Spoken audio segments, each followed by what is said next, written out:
وأشرف منه يا سيدي خير النبي لا إله إلا الله لا إله إلا الله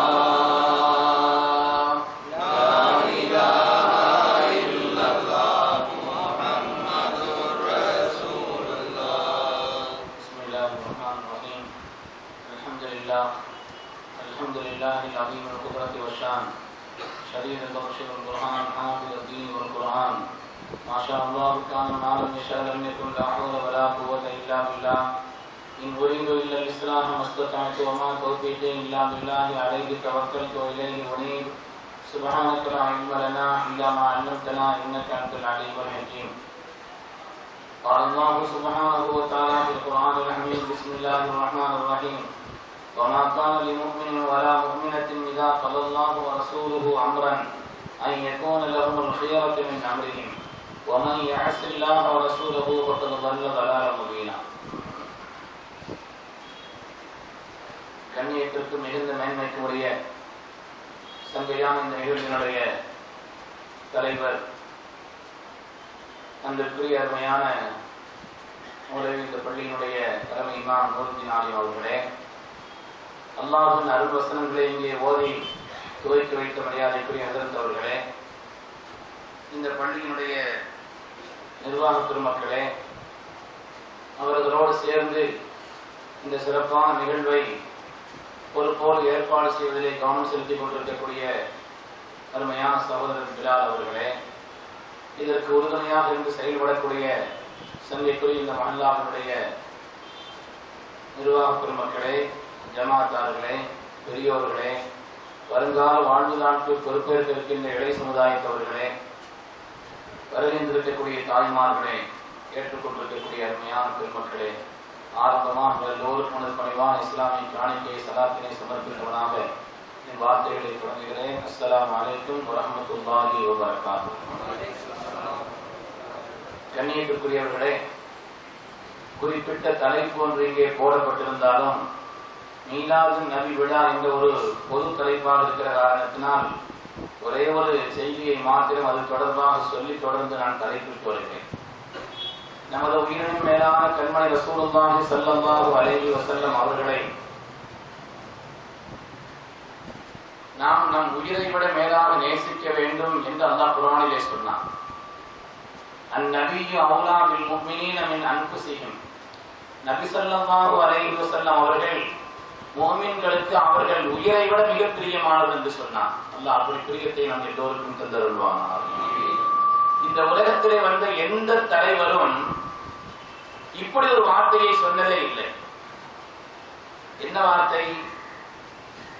உங்களுடைய பெற்றோரை விட, நீங்கள் பெற்றெடுத்த உங்களின் மக்களை விட, ஏன் உங்களையும் விட, உங்கள் உயிரையும் விட மேலாக உலகத்தில் நீங்கள் யார் மீதெல்லாம் நேசம் வைப்பீர்களோ எல்லோரையும் விட என் மீது நீங்கள் அதை விட அதிகமாக நேசம் வைக்க வேண்டும். அப்படி வைத்தால்தான் உங்களுடைய ஈமான் நிறைவானது என்று சொன்னார்கள் கண்மணி முஹம்மது ரசூலுல்லாஹி ஸல்லல்லாஹு அலைஹி வஸல்லம். பெருமக்களே, இந்த உலகத்தில் எத்தனையோ தலைவர்கள் தன்னை பிரிய வைக்கணும்னு சொன்ன தலைவர்கள் இருந்தார். தன் மீது அன்பு வையுங்கள் என்று கோரிக்கை வைத்தார்கள். தன் மீது பிரிய வைக்க வேண்டும் என்று சொன்னார்கள். ஆனால் உங்களை பெற்றெடுத்த பெற்றோரை விட, நீங்கள் பெற்றெடுத்த மக்களை விட, உலகத்து மாந்தர் அவ்வளவு பேரையும் விட, ஏன் உங்களையும் விட மேலாக என்னை நேசிக்க வேண்டும் என்று சொன்ன ஒரே தலைவர் கண்மணி முஹம்மது ரசூலுல்லாஹி ஸல்லல்லாஹு அலைஹி வஸல்லம். உலகத்தில் இந்த வார்த்தையை பார்த்து இதை பற்றி ஆய்வு செய்யக்கூடியவர்கள் ஆச்சரியப்படுகிறார். ஏன் நபி அவர்கள் இப்படி சொன்னார்கள்? எல்லாரையும் விட மேல என்ன நேசிக்கணும் என்றால் பல காரணங்கள் உண்டு என்றாலும் பெருமக்களே, இந்த உலகத்தில் நம்முடைய பெற்றோர்கள் நமக்கு செய்த உபகாரத்தை விட, நம்முடைய பிள்ளைகளின் வழியாக நமக்கு கிடைக்கும் உபகாரத்தை விட, நாம் நமக்கே செய்து கொண்ட நன்மை உபகாரம் என்பதை எல்லாம் விட நமக்கு அதிகம் உபகாரம் செய்தவர்கள் கண்மணி முஹம்மது ரசூலுல்லாஹி ஸல்லல்லாஹு அலைஹி வஸல்லம். அல்லாஹ் குர்ஆனிலே சொல்வான், அல்யௌம நக்திமு அலா அஃவாஹிஹிம் வ துகல்லிமுனா ஐதீஹிம் வ தஷ்ஹது அர்ஜுலுஹும் பிமா கானூ யக்ஸிபூன். கியாமத்தினுடைய அந்த நாளில் அவருடைய வாய்களிலே சீல் வைக்கப்பட்டுவிடும். அவர்கள் செய்த செயல்கள் பாவங்களுக்கு எதிராக அவருடைய கரங்களும் கால்களும் சாட்சி சொல்லும் என்று அல்லாஹ் சொல்றான். நம்முடைய அவயவங்களே நமக்கு எதிராக ஆகக்கூடிய அந்த நாள் அல்லாஹ் குர்ஆனிலே சொல்கிறான். நம்முடைய பெற்றோர்கள், நம்முடைய மக்கள், நம் உறவினர்கள் யார் மீதெல்லாம் இந்த உலகத்தில் நேசம் வைத்தோமோ அவர்களும் கூட விரண்டோடக்கூடிய நாள் அந்த நாள் அல்லாஹ் சொல்றான். இந்த ஆயத்தை விரிவாக சொல்லவில்லை. யௌம யஃபிருல் மர்உ மின் அஹீஹி வ உம்மிஹி வ அபீஹி வ ஸாஹிபதிஹி வ பனீஹி லிகுல்லி இம்ரிஇன் மின்ஹும் யௌமஇதின் ஷஅனுன் யுக்னீ. அந்த நாளில் பெற்றோர்களை விட்டு பிள்ளைகள் விரண்டோடுவார்கள், பிள்ளைகளை விட்டு பெற்றோர்கள் விரண்டோடுவார்கள், கணவனை விட்டு மனைவியும், மனைவியை விட்டு கணவனும், சகோதரர்களை விட்டு மற்ற சகோதரனும், நண்பனை விட்டு இன்னொரு நண்பனும் ஓடிக்கொண்டிருக்கும் நாள். தன் நிலை என்னவோ என்பதை நினைத்து மற்றவர்களை பற்றி ஏறிட்டு பார்க்காத ஒரு நாள். அந்த நாள் அவ்வளவு கனமானது. அந்த நாளிலும் கூட மனிதனுடைய அவயவங்களே அவனுக்கு எதிராக சாட்சி சொல்லும். அந்த நாளிலும் கூட அவனுக்கு நேசமானவர்கள் கூட அவனை விட்டு விரட்டோடக்கூடிய அந்த நாளில் நமக்காக பாடுபடக்கூடிய, நமக்காக ரப்பிடத்தில் துஆ செய்யக்கூடிய, இன்னும் சொல்ல போனால் பெரிய பெரிய நபிமார்களும் கூட யா நஃப்ஸி, என் நிலை என்ன ஆகுமோ என்று அவர்களும் பயந்து கொண்டிருக்கக்கூடிய நிலை. யா நஃப்ஸி என்று பயப்படக்கூடிய அந்த நாளில் ஒரே ஒரு ஆத்மா நமக்காக அந்த நேரத்தில் ரப்பிடத்தில் அவர்கள் கோரிக்கை வைப்பார்கள். யா உம்மத்தி, யா உம்மத்தி என்று சொல்வார்கள். கண்மணி முஹம்மது ரசூலுல்லாஹி ஸல்லல்லாஹு அலைஹி வஸல்லம் சொன்னார்கள், இந்த உலகத்தில் வந்த எல்லா நபிமார்களுக்கும் அல்லாஹ் தஆலா ஒப்புக்கொள்ளப்பட்ட ஒரு துஆவை கொடுத்தான். புகாரியில் தான் வருகிறது ஹதீஸ். எல்லா நபிமார்களும் அதை இந்த உலகத்தில் பயன்படுத்தி விட்டார்கள். நல்ல காரியத்திற்கு தான் பயன்படுத்தினார்கள், ஆனால் பயன்படுத்தி விட்டார்கள். வத்தஹர்து தஅவதி ஷஃபாஅத்தல் லி உம்மதி. அல்லாஹ் எனக்கு கொடுத்த பாக்கியமான அந்த துஆவை, எது கேட்டாலும் கிடைக்கும் என்று எனக்கு சொல்லிக் கொடுக்கப்பட்ட அந்த துஆவை நான் பயன்படுத்தவில்லை. என் உம்மத்துமார்களுக்கு ஷஃபாஅத் செய்வதற்காக, கியாமத்தில் ஷஃபாஅத் செய்வதற்காக அதை பத்திரப்படுத்தி வைத்திருக்கிறேன் என்று சொன்னார்கள் கண்மணி முஹம்மது ரசூலுல்லாஹி ஸல்லல்லாஹு அலைஹி வஸல்லம். எனவே இந்த உலகத்தில் எல்லோரை விட தன்னை நேசிக்க வேண்டும் என்று சொன்னார்கள். காரணம் என்னவென்று சொன்னால், எல்லோரை விட நமக்கு அதிக உபகாரம் செய்தவர்களாக அருமை நாயகம் ஸல்லல்லாஹு அலைஹி வஸல்லம் என்பது ஒரு நீண்ட தலைப்பிற்குரிய, விரிவாக பேச வேண்டிய ஒரு தலைப்பு. ஆனால் அது சம்பந்தமாக நாம் சுருக்கமாக இந்த ஹதீஸினுடைய கருத்தை விளங்கிக் கொள்கிறோம். உண்மையான பெருமக்களே, இன்று இங்கே கொடுக்கப்பட்டிருக்கக்கூடிய தலைப்பு இருக்குது, இது ஒரு பயான் மாதிரி இதை சொல்ல முடியாது. இது ஒரு பாட மாதிரி நடத்தணும். கிட்டத்தட்ட இது ஒரு பாடம் போல. என்ன, இன்றைய காலகட்டத்திலே உள்ள இந்த நிலைகளுக்கு ஏற்ப நாம் சில விஷயங்களை அடிப்படையாக விளங்கிக் கொள்ளவில்லை என்று சொன்னால் அதல பாதாளத்தில் நாமும் விழுந்து விடுவோம். நம் மக்களும் நம்மை அறியாமல் அல்லது நாமே கொண்டு போய் தள்ளிவிட்டவர்களாக ஆகிவிடும். அதனால சில அடிப்படையான விஷயங்களை விளங்கிக் கொள்ள வேண்டும் என்பதற்காகத்தான் குறிப்பாக இன்றைய நாளில் அந்த தலைப்பு போடப்பட்டிருக்கிறது.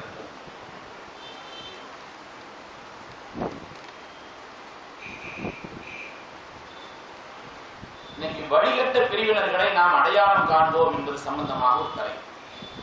முதல்ல விளக்கிற வேண்டிய விஷயம் என்னன்னு சொன்னா, நாம் வாழக்கூடிய இந்த உலகம் இது தாருல் ஹக் அல்ல, சத்தியத்தின் உலகம் அல்ல. சத்தியமும் இருக்கும், அசத்தியமும் இருக்கும், உண்மையும் இருக்கும், பொய்யும் இருக்கும், ஹக்கும் இருக்கும், பாத்திலும் இருக்கும். ஆதம் அலைஹிஸ்ஸலாம் இருப்பாங்க, ஷைத்தானும் இருப்பான்.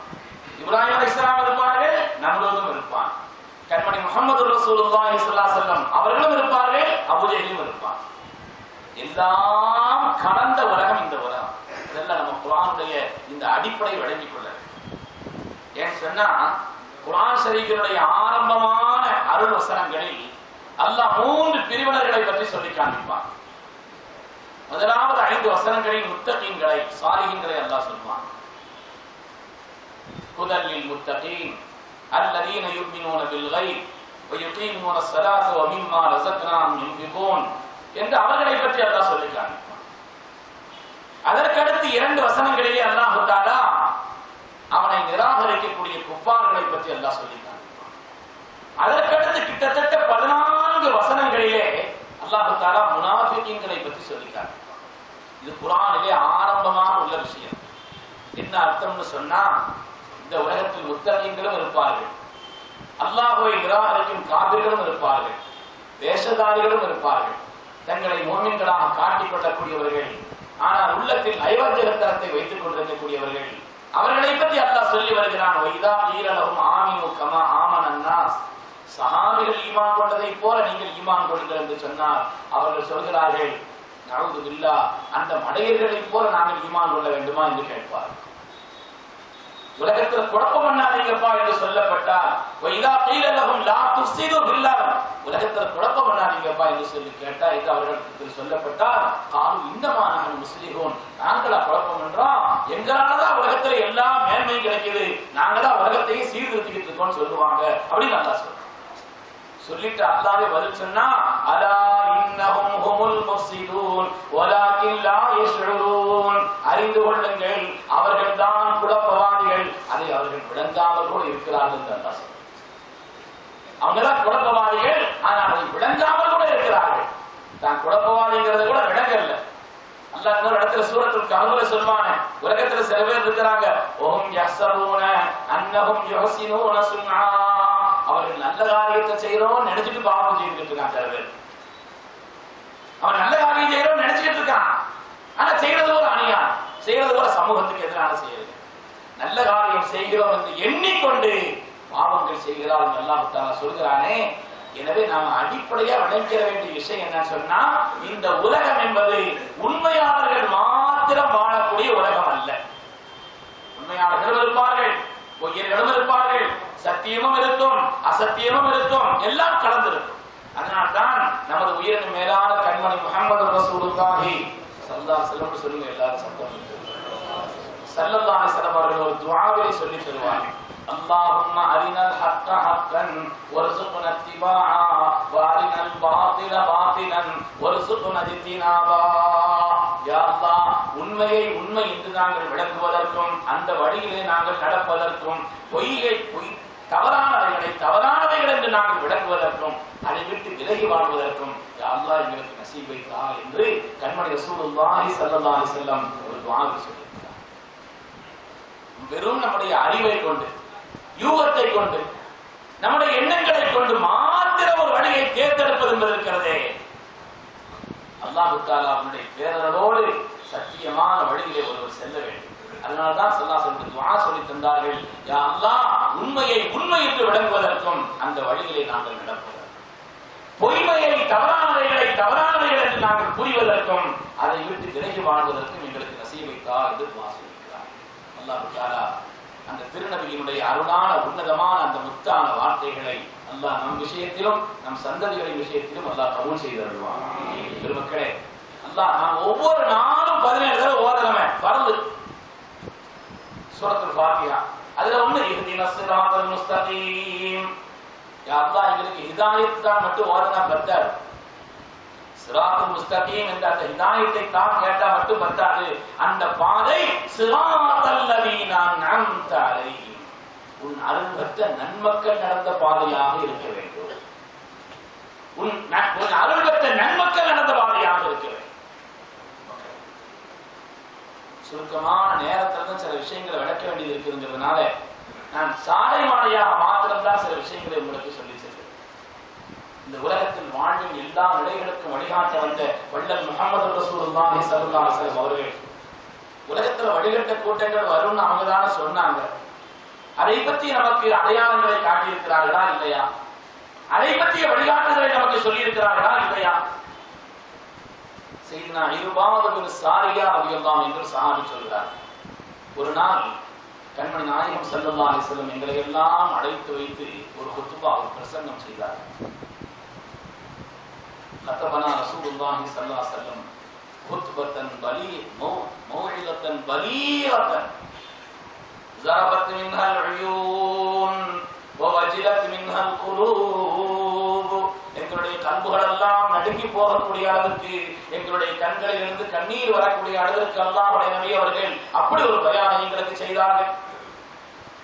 எந்த அளவுக்கு நாங்கள் நினைத்தோம் என்றால் நபி அவர்கள் நம்மை விட்டு விடைபெறப் போகிறார்களோ, அதுக்காக தான் இப்படி எல்லாம் நமக்கு சொல்லி காட்டுகிறார்களோ, ஒரு தெளிவான வழியை நாம் பற்ற வேண்டும் என்று நாங்கள் நினைத்தோம். அந்த பயான்ல ஸல்லல்லாஹு என்ன சொன்னாங்க? அல்லாஹ்வுடைய ரசூல் சொன்னாங்க, மை யஇஷ் மின்கும் மின் பஅதி, உலகத்தில் எனக்கு பின்னால் வாழக்கூடிய மக்கள் ஃபஸயரா இஹ்திலாஃபன் கஸீரா, இந்த சமூகத்திலே பலவிதமான பிரிவினைகள் ஏற்பட்டிருப்பதை பார்ப்பார்கள். என்னுடைய சமூகத்திலே பலவிதமான பிரிவுகள் வரும், பல கூட்டங்கள் வரும். அந்த கூட்டங்களிலே சத்தியமான வழி எது, அசத்தியமான வழி எது என்பதை உணர்ந்து கொள்வதற்கு அல்லாஹ்வுடைய ரசூல் ஒரு வழிகாட்டுதலை சொன்னார். அந்த நேரத்தில் அலைக்கும் பிசுன்னதி, என் சுன்னத்தை நீங்கள் பற்றிக் கொள்ளுங்கள், என் சுன்னத்தை நீங்கள் பற்றிக் கொள்ளுங்கள். ஒரு சுன்னத்தில் குலஃபாயில் ராஷிதீனல் மஹ்தியீன், நேர்வழி பெற்ற என் ஹலீஃபாக்களின் சுன்னத்தையும் பின்பற்றுங்கள். ஸல்லல்லாஹு தனக்கு பின்னால ஹலீஃபாக்கள் எவ்வளவு காலம் எல்லாத்தையும் சொல்லிட்டாங்க. ஹலீஃபாக்கள் யாருன்னு நமக்கு தெரியும். யாருங்க? சையதுனா அபூபக்கர் சித்திக் ரலியல்லாஹு அன்ஹு, உமர் ரலியல்லாஹு அன்ஹு, உஸ்மான் ரலியல்லாஹு அன்ஹு. எனக்கு பின்னால் என் ஹலீஃபாக்களின் சுன்னத்தையும் பின்பற்றுங்கள் சொல்லி ஸல்லல்லாஹு சொன்னாங்க. உங்களிடத்திலிருந்து என் ஹலீஃபாக்களின் சுன்னத்தை எடுப்பதற்கான முயற்சி நடக்கும். அர்து அலைஹா பின் நவாஜி, உங்களுடைய கடவாய் பற்களால் பற்றிக் கொள்ளுங்கள். முன்பல்ல கிடைச்சிருந்தா கூட இழுத்தா வந்துடும். ஒரு விஷயத்தை பற்றி பிடிப்பதற்கு நபி அவர்கள் உதாரணம் சொல்கிறார்கள், கடவாய் பற்களால் பற்றிக் கொள்ளுங்கள். அருமையான பெருமக்களே, அதுபோல அதே நேரத்தில் அதற்கு பின்னால் உலகத்தில் ஏதாவது புதிய புதிய நடைமுறைகள் வந்தால் அதில் நீங்கள் எச்சரிக்கையாக இருக்க வேண்டும் என்று சொன்னார். ஹலீஃபாக்களுடைய சுன்னத்தை பின்பற்ற வேண்டும் என்பதற்கு ஒரு சத்திய வழி ஒரு மனிதன் அதில் செல்கிறான் என்பதற்கு அது ஒரு அடையாளம். இந்த அடையாளத்தை வச்சு நீங்க உலகத்துல பாருங்க, எத்தனையோ விஷயங்களை சொல்லலாம். உதாரணத்துக்கு நான் ஒன்னே ஒன்று சொல்றேன். உதாரணத்திற்கு நான் ஒன்றே ஒன்றை சொல்கிறேன். பெருமக்களே, இது மார்க்கம், சும்மா அப்படி இப்படி விஷயம் இல்ல. ஒருவேளை மத்தியானம் இதை சாப்பிடுறேன்னு அதை சாப்பிட்டுக்கங்க, இட்லி சாப்பிடுங்க, தோசை சாப்பிட்டுக்கங்க, அப்படி ஐட்டம் அல்ல. இது மார்க்கம். சொர்க்க நரகத்தினுடைய பிரச்சனை, மனிதனுடைய வெற்றி தோல்வியினுடைய பிரச்சனை. இந்த விஷயத்துல கவனமா இருக்கணும். ஸல்லல்லாஹு சொன்னார், என்னுடைய ஹலீஃபாக்களின் சுன்னத்தை பின்பற்று. ஒரே ஒரு சின்ன உதாரணம். ரமலான் மாதத்துல நாம் எல்லாம் தராவீஹ் இஷா தொழுகைக்கு பின்னால 20 ரக்காத் தொழுகிறோம் இல்லையா? நான் சொன்னேன், நீங்க மாத்தினா மாத்தின்னு சொல்லிடணும். இல்ல சத்து மெட்ராஸ்ல வேற மேரப்பிளேஸ் வேணும் அப்படி இருக்கலாம்னு சொல்லியிருக்கேன். 20 ரக்காத்து நம்ம தொழுகிறோம். ஆனா இந்த பிரிவினை இயக்கங்கள் என்ன செய்யறாங்கன்னு சொன்னா, அவங்கள பலமாக இருக்கிறாங்க. முதல்ல ரமதான்ல ஆரம்ப 20 நாட்கள் இஷா தொழுகைக்கு பின்னால அவங்க ஒரு 8 ரக்காத் தொழுகிறாங்க. கேள்விப்பட்டவரை எங்கேயுமே நான் பார்க்கல. கடைசி 10 என்ன செய்யறாங்கன்னா, இஷா பிறகு ஒன்றும் தொழுகிறது இல்லை. இஷா பிறகு அவங்க தராவி இன்னொரு தியாமல் லைலோ அப்படி இப்படி ஒன்றும் தொழுகிறது இல்லை. சாமத்தில் எழுந்திரிச்சு என்ன செய்யறாங்க, எடுத்து ஆட்கள் எல்லாம் கொண்டு போய் அதுக்கு பிறகு தொழுகிறாங்க. இதானுங்க, இதான் செய்யறாங்க. இது மாற்றி செய்யறாங்களா? கொஞ்சம் இந்த விஷயத்தை கவனிச்சு இந்த ஒரு அளவோட பாரு. நாம் இந்த உலகத்துல கேட்கிறோம், குர்ஆன் ஹதீஸ் என்பதை சொல்கிறார்கள். உலகத்தில் அவர்களுக்கு சவால் விட்டு இந்த உலகத்தில் நாம கேட்கிறோம். எங்காவது ஒரு பலகீனமான ஹதீஸ், பலகீனமான ஒரு ஹதீஸ், அல்லது ஏதாவது ஒரு சஹாபியினுடைய வழி, ஏதோ ஒரு சஹாபியினுடைய வழி, அல்லது ஏதாவது ஒரு ஃபிக்ஹினுடைய சட்டம், ரமலான்ல முதல் 20 நாட்கள் இஷாவுக்கு பிறகு 8 ரக்காத்து தொழ வேண்டும் என்றும், கடைசி 10 இஷா பிறகு ஒன்று தொழுகாம சாமத்தில் எழுந்திருச்சு அதுக்கு பிறகு தொடரணும்னு சொல்லி ஒரு ஹதீஸை காமிச்சுட்டாங்கன்னா நாம என்ன வேணாலும் ஏத்துக்கிறோம். அவங்க சொல்ற எந்த நிபந்தனை ஏத்துக்கிறோம். அருமை நாயகம் ஸல்லல்லாஹு அலைஹி வஸல்லம் அவர்கள் இந்த ரமதானுடைய விசேஷ தொழுகையை பொறுத்து 3 நாட்கள் அவர்கள் சாமத்தில் எழுந்திருச்சு தொழுதாங்க. அதுல 20க்கு பின்னால் உள்ள நாட்கள். ஒரு நாள் தொழுதாங்க, அப்புறம் ஒரு நாள் விட்டாங்க, அப்புறம் ஒரு நாள் தொழுதாங்க, அப்புறம் ஒரு நாள் விட்டாங்க. ஏன்னு சொன்னா, என்னுடைய உம்மத்துக்கு இது கடமை பரதாக்கப்பட்டுமோன்னு பயமா இருக்குதுன்னா, சந்தாசனம் எத்தனை தொழுது 3 நாள் தான். அதுக்குள்ள அவன் தொடரல. நபியினுடைய வழியில் நடப்பதாக இருந்தால் ஆரம்பத்தில் முதல்ல தொழவே கூடாது, 10-20 நாள் தொழவே கூடாது. அதுபோல 23வது நாள் 25, 26 அந்த 3 நாளும் அந்த நாட்கள்ல மாத்திரம் எழுந்திருச்சு தொழுதுட்டு கடமை ஆயிருப்போம் பயப்படுறோம் விட்டுட்டு போயிடும். இது நபியினுடைய வழி. குலபாக்களை வழி என்று சொன்னால் செய்தனா அவர்கள் சத்தாமரவை எல்லாம் அவர்களே அதுக்கு தனித்தனியா ஆட்கள் தொழுதுட்டு இருந்தாங்க. உமர் ரலியல்லாஹு அன்ஹு தான் எல்லாத்தையும் ஜம்பு செய்து அதுக்கு பிறகு இஷாக்கு பிறகு ஒரு முறை ஏற்படுத்தி இப்படி தொழுது சொன்னாங்க. இது நபியினுடைய வழியும் இல்லை, கலீஃபாக்களுடைய வழியும் இல்லை, மனோ இச்சையின் வழியா இல்லை. நீ சல்லாசலம் தொழுத மாதிரின்னா 3 நாட்கள் தொடர அப்ப தொடரவே கூடாது. இல்ல முதல் 20 நாட்கள் இஷாவுக்கு பிறகு 8 ரக்காத்து நபி அவர்கள் தொழுதார்கள் என்றோ, அதுக்கு பிறகு கடைசியில இஷாவுக்கு பிறகு தொடரல சாமத்தில் எடுத்து தொழுதார்கள் என்றோ உலகத்தில் இல்லாத ஒரு நடைமுறை, துன்யாவில் இதுவரை இல்லாத ஒரு நடைமுறை, இந்த சமூகத்தில் அறிமுகம் இல்லாத ஒரு நடைமுறை. அதுதான் தீன் என்பதை போல, அதுதான் குர்ஆன் ஹதீஸ் என்பதை போல உம்மத்திற்கு இன்றைக்கு ஆக்க பார்க்கிறார்கள். மார்க்கத்தின் எந்த அடிப்படையும் இல்லாத விஷயம். நான் உதாரணத்துக்கு சொல்கிறேன், நிறைய சொல்லலாம், உதாரணத்துக்காக சொல்கிறேன்.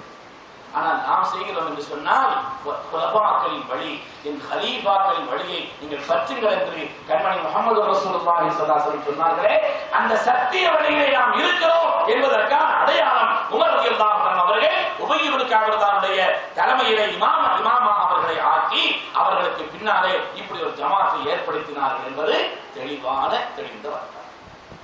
இந்த ஒரு அளவுகோலை வச்சு நம்ம பாருங்க. ஸல்லல்லாஹு அலைஹி வஸல்லம் சொன்னாங்க இல்லையா, உலகத்துல சத்திய வழி என்பதற்கும் அசத்திய வழி எது என்பதற்கும் ஒரு அடையாளம் என்னன்னு சொன்னா, சத்திய வழியிலே உள்ளவர்கள் என் கலீஃபாக்களின் சுன்னத்தை பின்பற்றுவார்கள். புத்திசாலிக்கு சைக்கினை போடும் என்று சொல்வார், புத்திசாலிகளுக்கு சைக்கினை போடும் என்று சொல்வார்கள். விளங்குவதற்காக நான் இந்த ஒரு விஷயத்தை ஞாபகம். அருமையானவர்களே, இன்றைய காலகட்டத்தை பொறுத்தவரையிலே தவறான ஒரு நிலையிலே கொண்டு செல்வதற்காக என்னென்ன முயற்சிகள் செய்ய வேண்டுமோ அதையெல்லாம் என்று செய்யப்படும். என்னென்ன முயற்சிகளை எல்லாம் செய்ய வேண்டுமோ அதையெல்லாம் என்று செய்கிறார். இதுல குறிப்பா நான் நேரத்தினுடைய நிலை எப்படி இருக்குமோ என்று கருதி நேரடியாக நான் விஷயத்துக்கு வருகிறேன். குறிப்பாக ஹதீசுகள் விஷயத்திலே கை வைப்பது, அதிலே கண்ட விமர்சனங்களை செய்வது, உலகத்தில் இதுவரை யாருமே சொல்லாத அளவிற்கு நபியினுடைய வார்த்தையை தூக்கி எறிய வேண்டும், அதை தள்ள வேண்டும். வார்த்தை பிரயோகம் எல்லாம் சாதாரண வார்த்தைகள். அதில் அவர்கள் பயன்படுத்தக்கூடிய வார்த்தை இருக்கிறதே, ஹதீஸை கிண்டல் அடிப்பது. ஹதீஸை கிண்டல் பண்றாங்க, உதாசீனம் செய்கிறார்கள், அவமதிப்பு செய்கிறார்கள், தள்ளி வை, ஓரங்கட்டு, அநாகரிகமான வார்த்தைகள் என்னென்ன இருக்கிறதோ இதையெல்லாம் பயன்படுத்துகிறார். அருமையான திருமக்களே, இந்த உலகத்தில் யாரெல்லாம் வழிகட்ட கூட்டமோ அவங்க செய்த முதல் வேலை என்ன தெரியுமா? ஹதீஸ்ல தான் கை வச்சார். ஹதீஸ்ல தான் கை வச்சார். ஹதீஸினுடைய அந்த மறுப்பு கொள்கையை தான் முதலாக கையில் எடுத்தார்கள். உதாரணமாக ஹதீஸினுடைய மறுப்பு கொள்கையை கையில் எடுத்த முதல் கூட்டம் எதுன்னு சொன்னா ஹவாரிஜியாக்கள். ஹவாரிஜியாக்கள் ஒரு கூட்டம் இருக்காங்க. இந்த தீனை விட்டு விலகியவர்கள் என்ற அர்த்தம் இருக்கு. இந்த தீனை விட்டு நீங்கியவர்கள். ஆனா ஒரு பெரிய வேடிக்கை என்னன்னு சொன்னா, அவங்க ஹதீஸ்ல கை வச்சாங்க. ஹதீஸ பூரா எங்க அறிவுக்கு ஒத்தில்லைன்னு தள்ளினாங்க.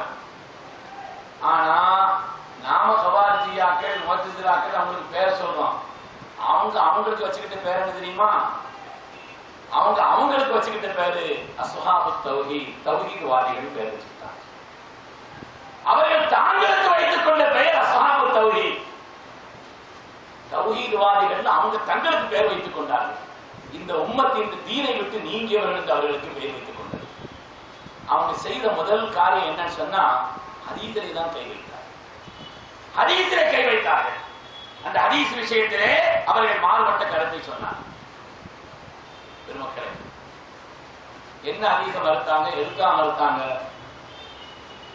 ஹதீஸிலே வருகிறது, கண்மணி ரசூலுல்லாஹி ஸல்லல்லாஹு அலைஹி வஸல்லம் அவர்கள் சொன்னார், கியாமத் நாளில் நீங்கள் ரப்பை பார்ப்பீர்கள், எல்லோரும் அல்லாஹ்வை பார்ப்பீர்கள்.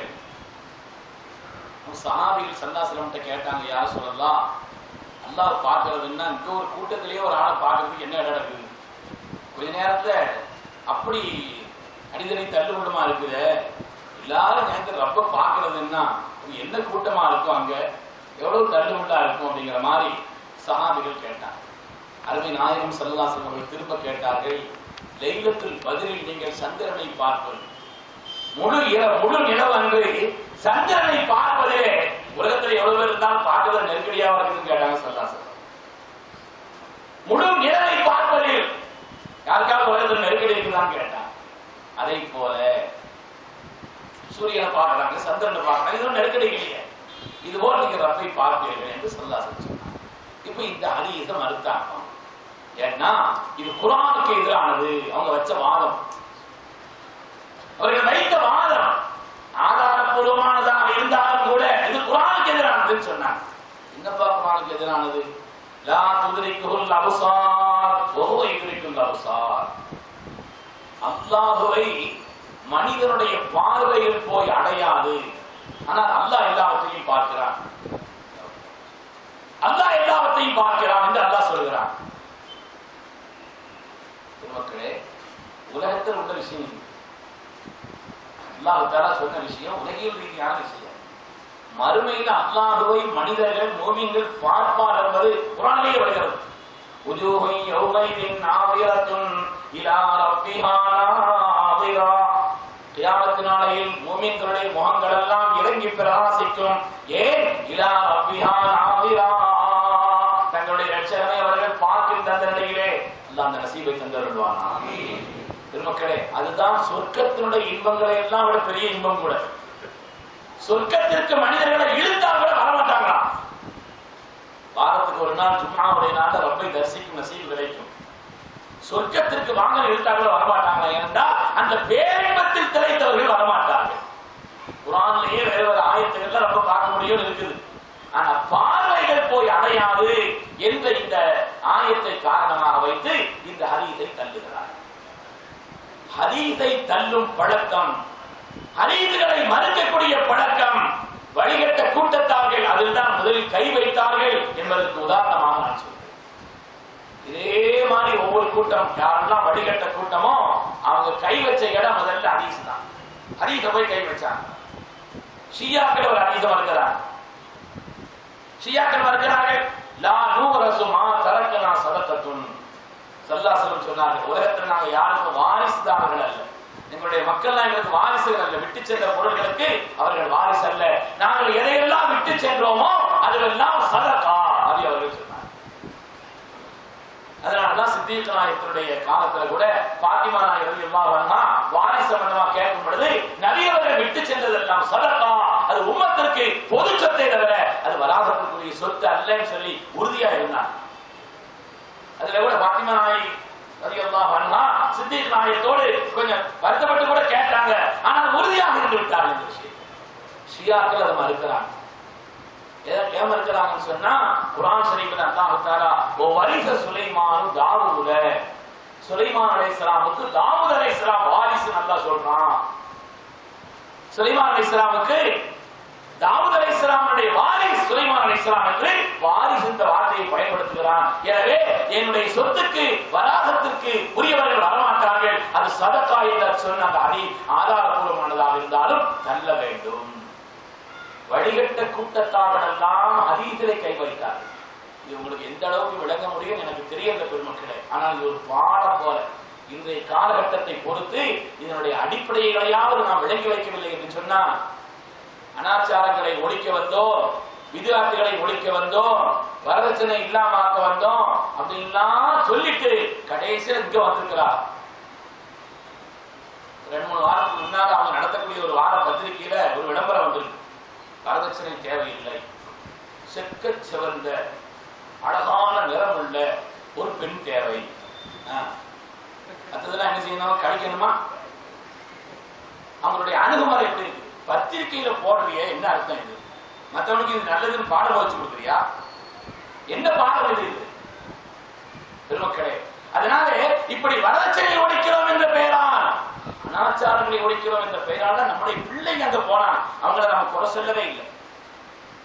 ஆனால் இன்று எங்கே போய் கொண்டிருக்கிறார் என்று சொன்னால், வழிகட்ட கூட்டத்தார் அடலவாதாரமான எந்த காரியத்தை கையில் எடுத்தார்களோ பரிசுத்தமான ஆதாரபூர்வமான ஹதீஸ்களை எல்லாம் இல்லாமலாக்குவதற்குண்டான அந்த முயற்சியில் ஈடுபட்டுக் கொண்டிருக்கிறார். கிட்டத்தட்ட 50 ஹதீஸ்களை அவர் தள்ளித்தாண்டுவார். ஒரு ஹதீஸை தள்ளினாலுமே இந்த தீனை விட்டு வெளியேறுகிறார்கள். அவ்வளவு கடுமையான ஒரு விஷயம். நான் இந்த இளைஞர்கள் விளங்குவதற்காக சொல்கிறேன், பிள்ளைகள் புரிவதற்காக சொல்கிறேன். உலகத்தில் யாரெல்லாம் வடிகட்ட கூட்டத்தாரோ அவங்க எல்லாம் ஹதீஸ்ல தான் முதல்ல கை வச்சாங்க. அதுக்கு என்ன காரணம்? என்னங்க?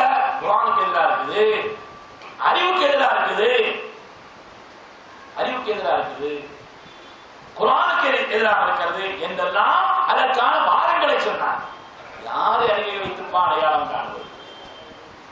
ஸல்லல்லாஹு அலைஹி வஸல்லம் சொன்னாங்கன்னு சொல்லி ஆதாரபூர்வமானதாக வந்துவிட்டது என்று சொன்னால் அதில் யாருடைய அறிவை கொண்டு அளப்பது? பெருமக்களே, நம்முடைய அறிவுங்கிறது குறைவானுடையது. தங்கத்தில் இருக்கிற தராசர பொருளை வர வைக்க முடியாது.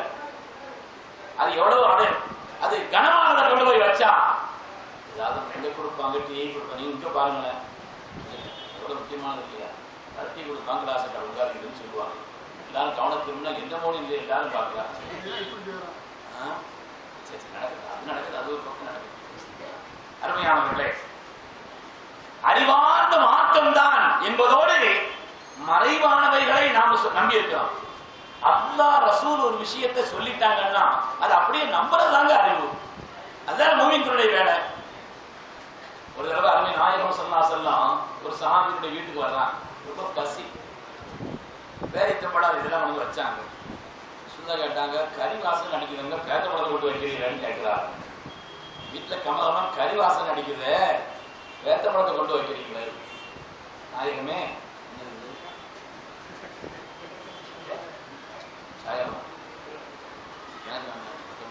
கவனத்திற்கான பெருமக்களே, சரதாசிரமன் அவன் கேட்டாங்க, கறி வாசனை அடிக்குது. இனிமே எனக்கு ஒரு ஆடு அன்பளிப்பா வந்துச்சு, அது எனக்கு வந்தது, அது ஜக்காத்துடைய பொருள். சொன்னாங்கன்னா உங்களுக்கு தான் ஜக்காத்துடைய பொருள், நீ எங்களுக்கு தந்தீங்கன்னா அது அன்பளிப்பாயிரும் சொன்னாங்க. கமகமன் வந்த உடனே சரதாசிரமன் சொன்னாங்க, அதுல ஒரு முன்சப்பை எடுத்துட்டு வாங்கன்னு சொன்னாங்க. முன்சப்பை எடுத்துட்டு வாங்கன்னு முன்சப்பை எடுத்து வந்து கொடுத்தாங்க. சரதாசிரமன் சொன்னாங்க, நாவில்லையா திரா அல்ல ஆக இன்னொரு முன்சப்பை கொண்டாங்கன்னு சொன்னாங்க. இன்னொரு முன்சப்பை கொண்டு வச்சாங்க. ஒரு ஆண்டுதான் வந்திருக்குன்னு ஏற்கனவே சொல்லிட்டாரு. சரதாசிரமன் முதல்ல ஒரு முன்சப்பையை கேட்டாங்க. அதை கொடுத்து முடிச்ச உடனே ரெண்டாவது ஒரு முன்சப்பையை கேட்டாங்க. அதையும் கொடுத்து முடிச்ச உடனே சரதாசிரமன் சொன்னாங்க, நாவில்லையா திரா அல்ல ஆக இன்னொரு முன்சப்பையை கொண்டாங்க. நம்மள மாதிரி ஆளு அவங்க உடனே பதில் சொன்னாங்கன்னா, லிஷாத்தி திராணி யா ரசூலல்லாஹ், ஒரு ஆட்டுக்கு 2 முன்சப்பை தானே நாங்க, ஒரு ஆட்டுக்கு 2 முன்சப்பை தானேன்னு சொன்னாங்க. இது துன்யா அறிஞ்ச விஷயம், எல்லாருக்கும் தெரிஞ்ச விஷயம். ஒரு ஆடு தான் வந்திருக்குதுன்னு சொன்னாங்க. ஏற்கனவே ஒரு முன்சப்பை கொண்டு வரப்பட்டு விட்டது, 2வது முன்சப்பையும் கொண்டாச்சு, இன்னொரு முன்சப்பை கொண்டு வாங்கன்னு சொன்னாங்க. அவர் சொன்னாரு, ஒரு ஆட்டுக்கு 2 முன்சப்பை தானே. கண்மணி ரசூலுல்லாஹி ஸல்லல்லாஹு அலைஹி வஸல்லம் சொன்னாரே, லவ் சகத்த, நீங்கள் மாத்திரம் அமைதியாக இருந்து நான் சொன்னேன் என்பதற்காக நீங்கள் போய் எடுத்தால் லனாவல்தனி மின்ஹா மா தஅவுதுஹி, எப்பொழுதெல்லாம் முன்சப்பை கொண்டு வாருங்கள் என்று நான் சொன்னேனோ அப்பொழுதெல்லாம் அது வந்து கொண்டே இருக்குன்னு சொன்னார். யாருடைய வார்த்தை? அல்லாஹ்வுடைய ஹபீபின் வார்த்தை இல்லவே அது. அந்த வார்த்தைக்குள்ளான கணம் என்ன, கண்ணியம் என்ன? நான் சொன்னதற்காக நீங்க போய் எடுத்தீங்கன்னா வந்துகிட்டே இருக்குன்னு சொன்னார். இதை கொண்டு போய் இந்த அறிவுல உரசி பார்த்தா, இதை கொண்டு இங்க உரசி பார்த்தா என்ன விளங்கு? அதனால அறிவில் உரசி பார்ப்பது குர்ஆனுக்கு முரண் என்று இவர்களாக ஒரு ஆதாரபூர்வமான ஹதீஸை இவங்க அறிவுன்னா யார் அறிவும் தெரியல. ஸல்லல்லாஹு அலைஹி வஸல்லம் சொன்னாங்கன்னா அறிவுக்கு திங்குக்கு மாற்றமா இருக்கு, திங்குக்கு மாற்றமா இருக்கு. யாருடைய திங்குன்னு தெரியல. உலகத்துல ஒரு ஆணுடைய அறிவு ஆடுதான் ஒத்து வரதான் செய்யாது. எல்லா அறிவும் ஒரே விஷயமாக சொல்லுது. அறிவு முரண்படத்தான் செய்யும். ஒரு அறிவு ஒன்று சொல்ல, அவர் அறிவு வேற ஒன்று சொல்லும். அறிவு முரண்படத்தான் செய்யும், அறிவுக்கு ஒத்து வரல, குர்ஆனுக்கு எதிரானது அப்படிங்கறதெல்லாம் வாதத்தை வைக்கிறார். அருமையான பெருமக்களே, இது இந்த உலகத்திலே வழிகட்டவர்கள் வைத்த ஒரு காரியம். அதே மாதிரி அரபுகள்ல அங்க ஒரு தீவிர கம்யூனிஸ்ட்வாதிகள் இருந்தாங்க. அவங்க என்ன சொன்னாங்க, ஹஜ்ஜிக்கு முஸ்லிம்கள் மட்டும் வரக்கூடாது, எல்லாரும் வரலாம், எல்லாரும் வரலாம், முஸ்லிம்கள் வரலாம், முஸ்லிம் எல்லாரும் வரலாம். சல்லாசல் இந்த வருஷத்துக்கு பிறகு வேற யாரும் இனிமே மற்ற காவிரிகள் எல்லாம் உள்ள நுழையக்கூடாது மக்காவுக்குள்ளே ரசூல் அறிவிப்பு செய்தாங்களே, அது குர்ஆனுக்கு எதிரானது. என்னங்க குர்ஆனுக்கு எதிரானது? அல்லாஹ் குர்ஆன்ல சொல்றான், வஅذின் ஃபின்னாஸி பில் ஹஜ்ஜி. ஹஜ்ரத் இப்ராஹிம் அலைஹிஸ்ஸலாமை பார்த்து அல்லாஹ் சொன்னான், ஹஜ்ஜை பற்றி நீங்கள் அறிவிப்பு செய்யுங்கள், ஃபின்னாஸ் மக்களுக்கு தான் சொன்னான், முஃமின்களுக்கு சொன்னானா, ஈமான் உள்ளவர்களுக்கு சொன்னானா? அன்னாஸ்னா பொதுவா ஜனங்கள் அர்த்தம். யா அய்யுஹல்லதீன ஆமனுனா ஈமான் கொண்டவர்கள் அர்த்தம். யா அய்யுஹன்னாஸ்னா மக்களே பொதுவா அர்த்தம். அல்லாஹ் தஆலா வஅذின் ஃபின்னாஸி பில் ஹஜ், ஹஜ்ஜை கொண்டு மக்களுக்கு அறிவிப்பு செய்யுங்கள் அப்படின்னு அல்லாஹ் சொன்னா, மூமின்களுக்கு சொல்லல. ஆகவே ஆதாரபூர்வமானதாக இருந்தாலும் தெளிவான ஹதீஸினுடைய வந்தாலும் ரசூலுல்லாஹ் சொன்னது உறுதிப்பட்டு இருந்தாலும் இவங்க சொன்ன நான் உறுதி இல்லை, இவங்க சொன்ன வார்த்தையை பயன்படுத்துறாங்க, அதை தள்ள வேண்டும், அதை நாம் தள்ள வேண்டும். பெருமக்களே, உதாரணத்திற்காகத்தான் நான் இந்த விஷயத்தை சொல்கிறேன். உலகத்திலே வழிகட்ட கூட்டத்தினர்கள் யாரெல்லாம் இருந்தார்களோ அவர்கள் வைத்த முதல் விஷயம் என்னன்னா, ஹதீஸில கை வச்சாங்க, ஹதீஸில கை வைத்தாங்க. இன்னைக்கு உள்ள நிலையில யாரெல்லாம் தங்களை குர்ஆன் ஹதீஸை பின்பற்றுவதாக சொல்கிறார்களோ அவங்களும் ஹதீஸில தான் கை வைக்கிறாங்க. என்ன கை வைக்கிறாங்க சொல்றாங்க. பெருமக்களே, ஹதீஸை பற்றி ஒரு அடிப்படையான விஷயத்தை நாம் விளங்கிக்கிறோம். ஹதீஸை பற்றி அடிப்படையான விஷயம், குர்ஆன் எப்படி வஹியோ, குர்ஆன் வஹி அல்லாஹ்விடமிருந்து வந்தது, குர்ஆன் எப்படி வஹியோ அதே போல ஹதீஸும் வஹி தான். குர்ஆன் எப்படி வஹியோ அதே போல ஸல்லல்லாஹு அலைஹி வஸல்லம் சொன்ன எல்லா ஹதீஸ்களும் வஹி தான், அதுவும் ஒரு வகையில் வேத வாக்கு தான் அப்படின்னு அல்லாஹ் சொல்றான். வன்னஜ்மி இதா ஹவா மா வல்ல ஸாஹிபுக்கும் வமா ஹவா வமா யன்திகு அனில் ஹவா. அல்லாஹ் சொல்றான், நபி அவர்கள் எந்த வார்த்தையும் அவருடைய மனோவிருப்பத்திற்கு பேசுவதில்லை. இன் ஹுவ இல்லா வஹ்யுன் யூஹா, அதுவும் வஹி தான். அல்லாஹ் அப்ப அடிப்படையான விஷயம் என்னன்னு சொன்னா, ஹதீஸ் என்பது வஹி தான். இது ஓதப்படக்கூடிய அது வஹி, எழுதப்பட்டு ஓதப்படக்கூடியது அது கைரமத்து, அது திலாவத் உள்ளதல்ல, ஆனால் அது வஹி தான். இது முதல்ல விளைவிக்கிறது அடிப்படையான விஷயம். அதே மாதிரி அல்லாஹ் குர்ஆனில் சொல்வான், வலா வரப்பிக லா யுமினூன ஹத்தா யுஹக்கிமுக ஃபீமா ஷஜர பைனஹும். நாயகமே, நீங்க ஒரு காரியத்தில் தீர்ப்பு செய்துட்டா அதை ஏற்கலன்னு சொன்னா ஈமான் உள்ளவன் அல்ல. நல்லா சொல்ற நபி அவர்கள் ஒரு விஷயத்திலே தீர்ப்பு செய்து விட்டார், அது தெளிவாக நமக்கு உறுதிப்படுத்தப்பட்டு நமக்கு தகவல் வந்துவிட்டால் அது விஷயத்திலே அதற்கு பிறகு தன்னுடைய அறிவை செலுத்தி பார்ப்பது என்பது ஈமானுடைய காரியம் அல்ல என்பதையும் அல்லாஹ் தஆலா குர்ஆனிலே சத்தியமிட்டு சொல்கிறார். அதனாலே ஹதீஸ் சம்பந்தமாக இந்த அடிப்படையான விஷயங்களை நாம் புரிந்து கொள்ள வேண்டும். பெருமக்களே, இன்னைக்கு அறிவுக்கு ஒத்து வரலன்னு சொல்றான்.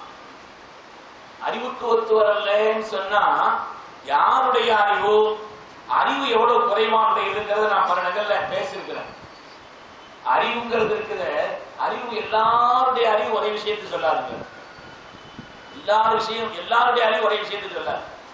அறிவுக்கு 3 குறைபாடு இருக்குது. நான் பல தடவை ஞாபகப்படுத்தி பல சொல்லியிருக்கிறேன். அறிவுக்கு ஆசைன்னு ஒரு நோய் இருக்குது. ஆசையும் அறிவும் மோதிச்சுன்னா ஆசைதான் பெரும்பாலும் ஜெயிக்கும். அறிவுக்கு ஏற்றத்தாழ்வுன்னு ஒரு நோய் இருக்கு.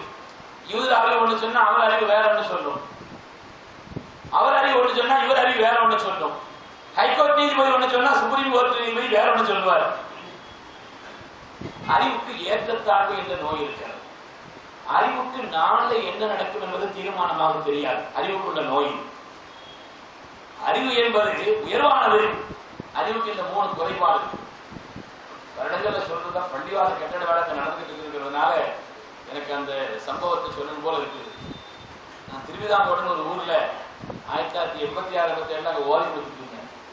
அந்த நேரத்துல திருவனந்தபுரத்துல ஒரு பள்ளிவாசல், அந்த பள்ளிவாசல் போய் ஜும்மா தொழுவ போவேன். அங்க சட்டமி முஸ்லியார் ஒரு முஸ்லியார் இருந்தா ரொம்ப நல்ல பயான் செய்வார்.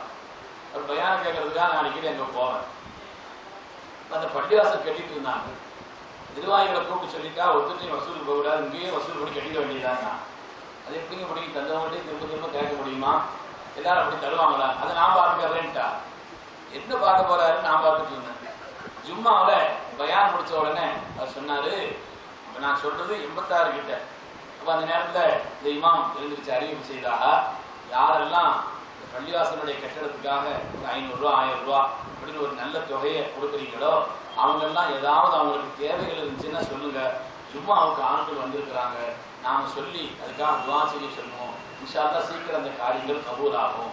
ஆனா ஒரு பெரிய தொகை அதுக்காண்டி நீ கொடுக்குறவங்களுக்கு தான் அப்படி செய்வேன்னு சொல்லிட்டா. பார்த்தா ஒரு பெரிய வரிசை நிற்கும். 500 ரூபா 1000 ரூபா வரிசை, பெரிய வரிசை நிற்கும். ஒவ்வொரு ஆளா வாங்க சொல்லு.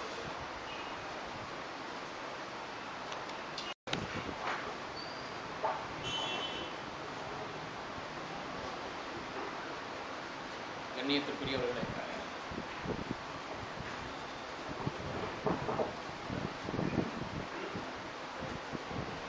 இந்த பள்ளிவாச ஹஸ்ரத் அப்படி ஒரு அறிவிப்பு செய்துட்டா, யாரெல்லாம் ஒரு 500 ரூபா 1000 ரூபா நிறைய கொடுக்குறீங்களோ, நான் சொல்றது 86 அந்த பணத்துக்கு எவ்வளவு மதிப்பு இருக்குன்னு பார்த்துட்டாங்க.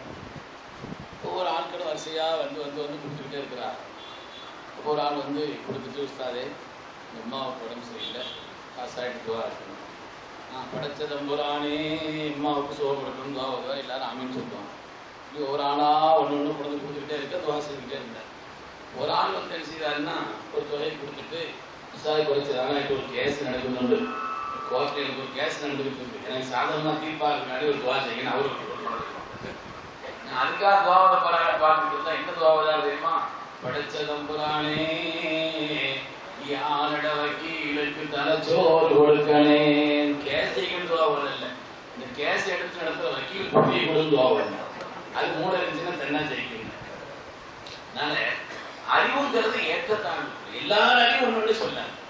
ஸல்லல்லாஹு அலைஹி வஸல்லம் ஒரு விஷயத்தை சொல்லிவிட்டார் என்று சொல்லும் பொழுது எந்த அறிவை கொண்டு நீங்கள் வசீர்கள், எந்த அறிவை வசீர்கள் அதை தப்பு என்று சொல்கிறீர்கள்? கொஞ்சம் இந்த விஷயம் சாதாரண விஷயம் அல்ல. இந்த உம்மத்திலேயே வழிகட்டவர்கள் யாரும் துணியாத பல காரியத்தை இன்றைய பிரிவினைவாதிகளில் பல பேர் செய்து கொண்டிருக்கிறார்கள். நான் உங்களுக்கு உதாரணத்திற்காகத்தான் சில விஷயங்களை சொல்றேன். புகாரியிலும் ஹதீஸிலும் உலகத்திலேயே அல்லாஹ்வுடைய வேதத்திற்கு பின்னால் அவ்வளவு ஆதாரபூர்வமான கிரந்தம் அது.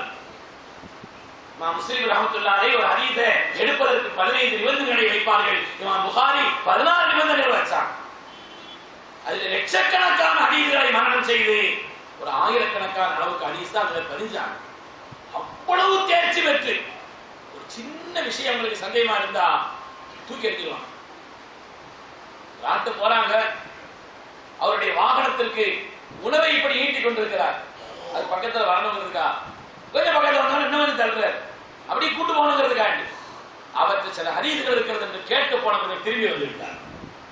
இந்த விஷயத்திலே ஒரு வாகனத்தை ஏமாத்துறாரு, சல்லாசுடைய விஷயத்திலே ஏமாற்றி விடுவோம் பயந்து வந்துட்டாங்க. ஒரு கப்பல்ல பயணம் செய்து போயிட்டு இருந்தாங்க இமாம் புகாரி ரஹ்மத்துல்லாஹி அலைஹி. அவங்க இடத்துல அந்த நேரத்துல 1000 பொற்காசுகள் இருந்துச்சு. கடல் பயணத்துல சக தோழத்தை பேசிட்டு இருக்கும்போது சொன்னாங்க, 1000 பொற்காசு இருக்குதுன்னு சொல்லி ஒரு பேச்சுவார்த்தை சொல்லிட்டாங்க. இது எப்படி அடிக்கணுமே அவன் முயற்சி பண்ணி என் பணம் காணா போச்சுன்னு அவங்க எத்த மாட ஆரம்பிச்சிட்டாங்க. எவ்வளவு பணம்? 1000 பொற்காசு. அப்படியா? கப்பல்ல தான் இருக்கிறோம், இருக்கிறதால யாரும் எடுத்திருக்கணும் அப்படின்னு சொல்லி தேடி பார்ப்போம்னு சொல்லி தேடி பார்த்தா ஒருத்தத்தை இல்லை. அது ஒரு சும்மா சொல்றியான்னு சொல்லி அவனுக்கு அடிச்சு விட்டுட்டாங்க. இங்க அடுத்த நாள் கேட்க மன்னிச்சுக்காங்க, தெரியாம சொல்லிட்டேன், பணத்துக்கு ஆசைப்பட்டு இப்படி நான் ஒரு நாடகம் போட்டேன் அப்படின்னு சொன்ன உடனே சரி அதெல்லாம் சரி, பணத்தை என்ன செய்யுதுன்னு கேட்டா புகாரி சொன்னார்கள், நான் ஹதீஸை தேடிக் கொண்டிருக்கிறேன், அருமை நாயகத்தினுடைய திருவார்த்தைகளை தேடிக் கொண்டிருக்கிறேன். இந்த நேரத்தில் என் மீது ஒரு அவதூறாக கூட குற்றம் சாட்டப்பட்டு விடக்கூடாது என்பதற்காக என்னுடைய சொந்த பணம் தான் என்றாலும் அதை கடலில் வீசிவிட்டேன் என்று சொன்னார். அவ்வளவு பரிசுத்தமான நிலையிலே வாழ்ந்தவர்கள். அவருடைய வாழ்க்கையை சொன்ன கண்ணீர் விட்டு நாம் கலர வேண்டும். அந்த அளவிற்கு பரிசுத்தத்திற்கு உதாரணமாக திகழ்ந்தவர்கள். இன்னைக்கு அவங்க சொன்னதையெல்லாம், அவர்கள் உரசி பார்த்ததையெல்லாம் சின்ன சின்ன காரணங்களை கொண்டு ஹதீஸ்களை தருவதற்கு முயற்சிக்கிறார்கள் சொன்னால் சாதாரண விஷயம். அதிலையும் புகாரிலையும் முஸ்லிமிலையும் சேர்த்து 2 கிதாபிலையும் ஆதாரபூர்வமாக வந்த ஹதீஸை இது நம்ம அறிவுக்கு ஒத்து வரல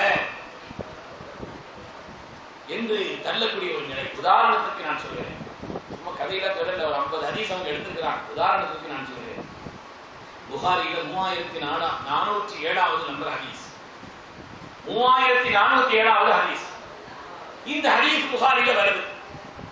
அல்லாஹ் தஆலா ஒரு தூதரை மூசா அலைஹிஸ்ஸலாம்க்கு அனுப்பி ரூஹ் வாங்குறவங்களை அனுப்பி நீங்க ரூஹ் வாங்கிட்டு வாங்கன்னு அல்லாஹ் சொன்னான். வந்தாலும் மூசா ஒரு அடி கொடுத்தா கண்ணம் பிறந்துருச்சு.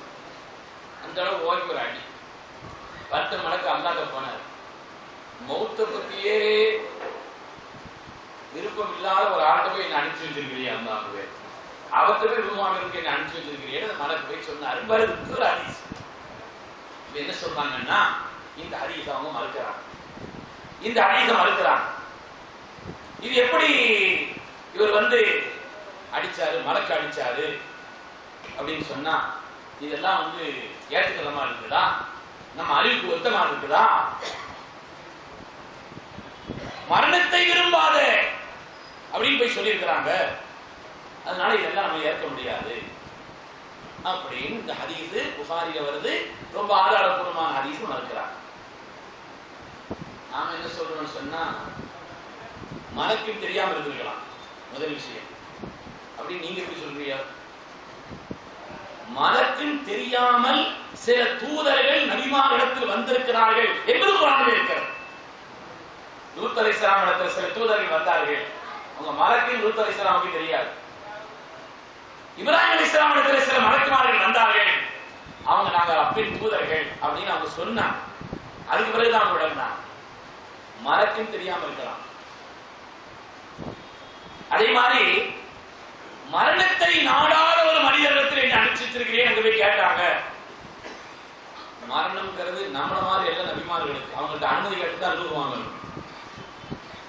இவர் நேரம் ரூஹ் வாங்க வந்திருக்கிறேன்னு சொல்லிட்டாங்க.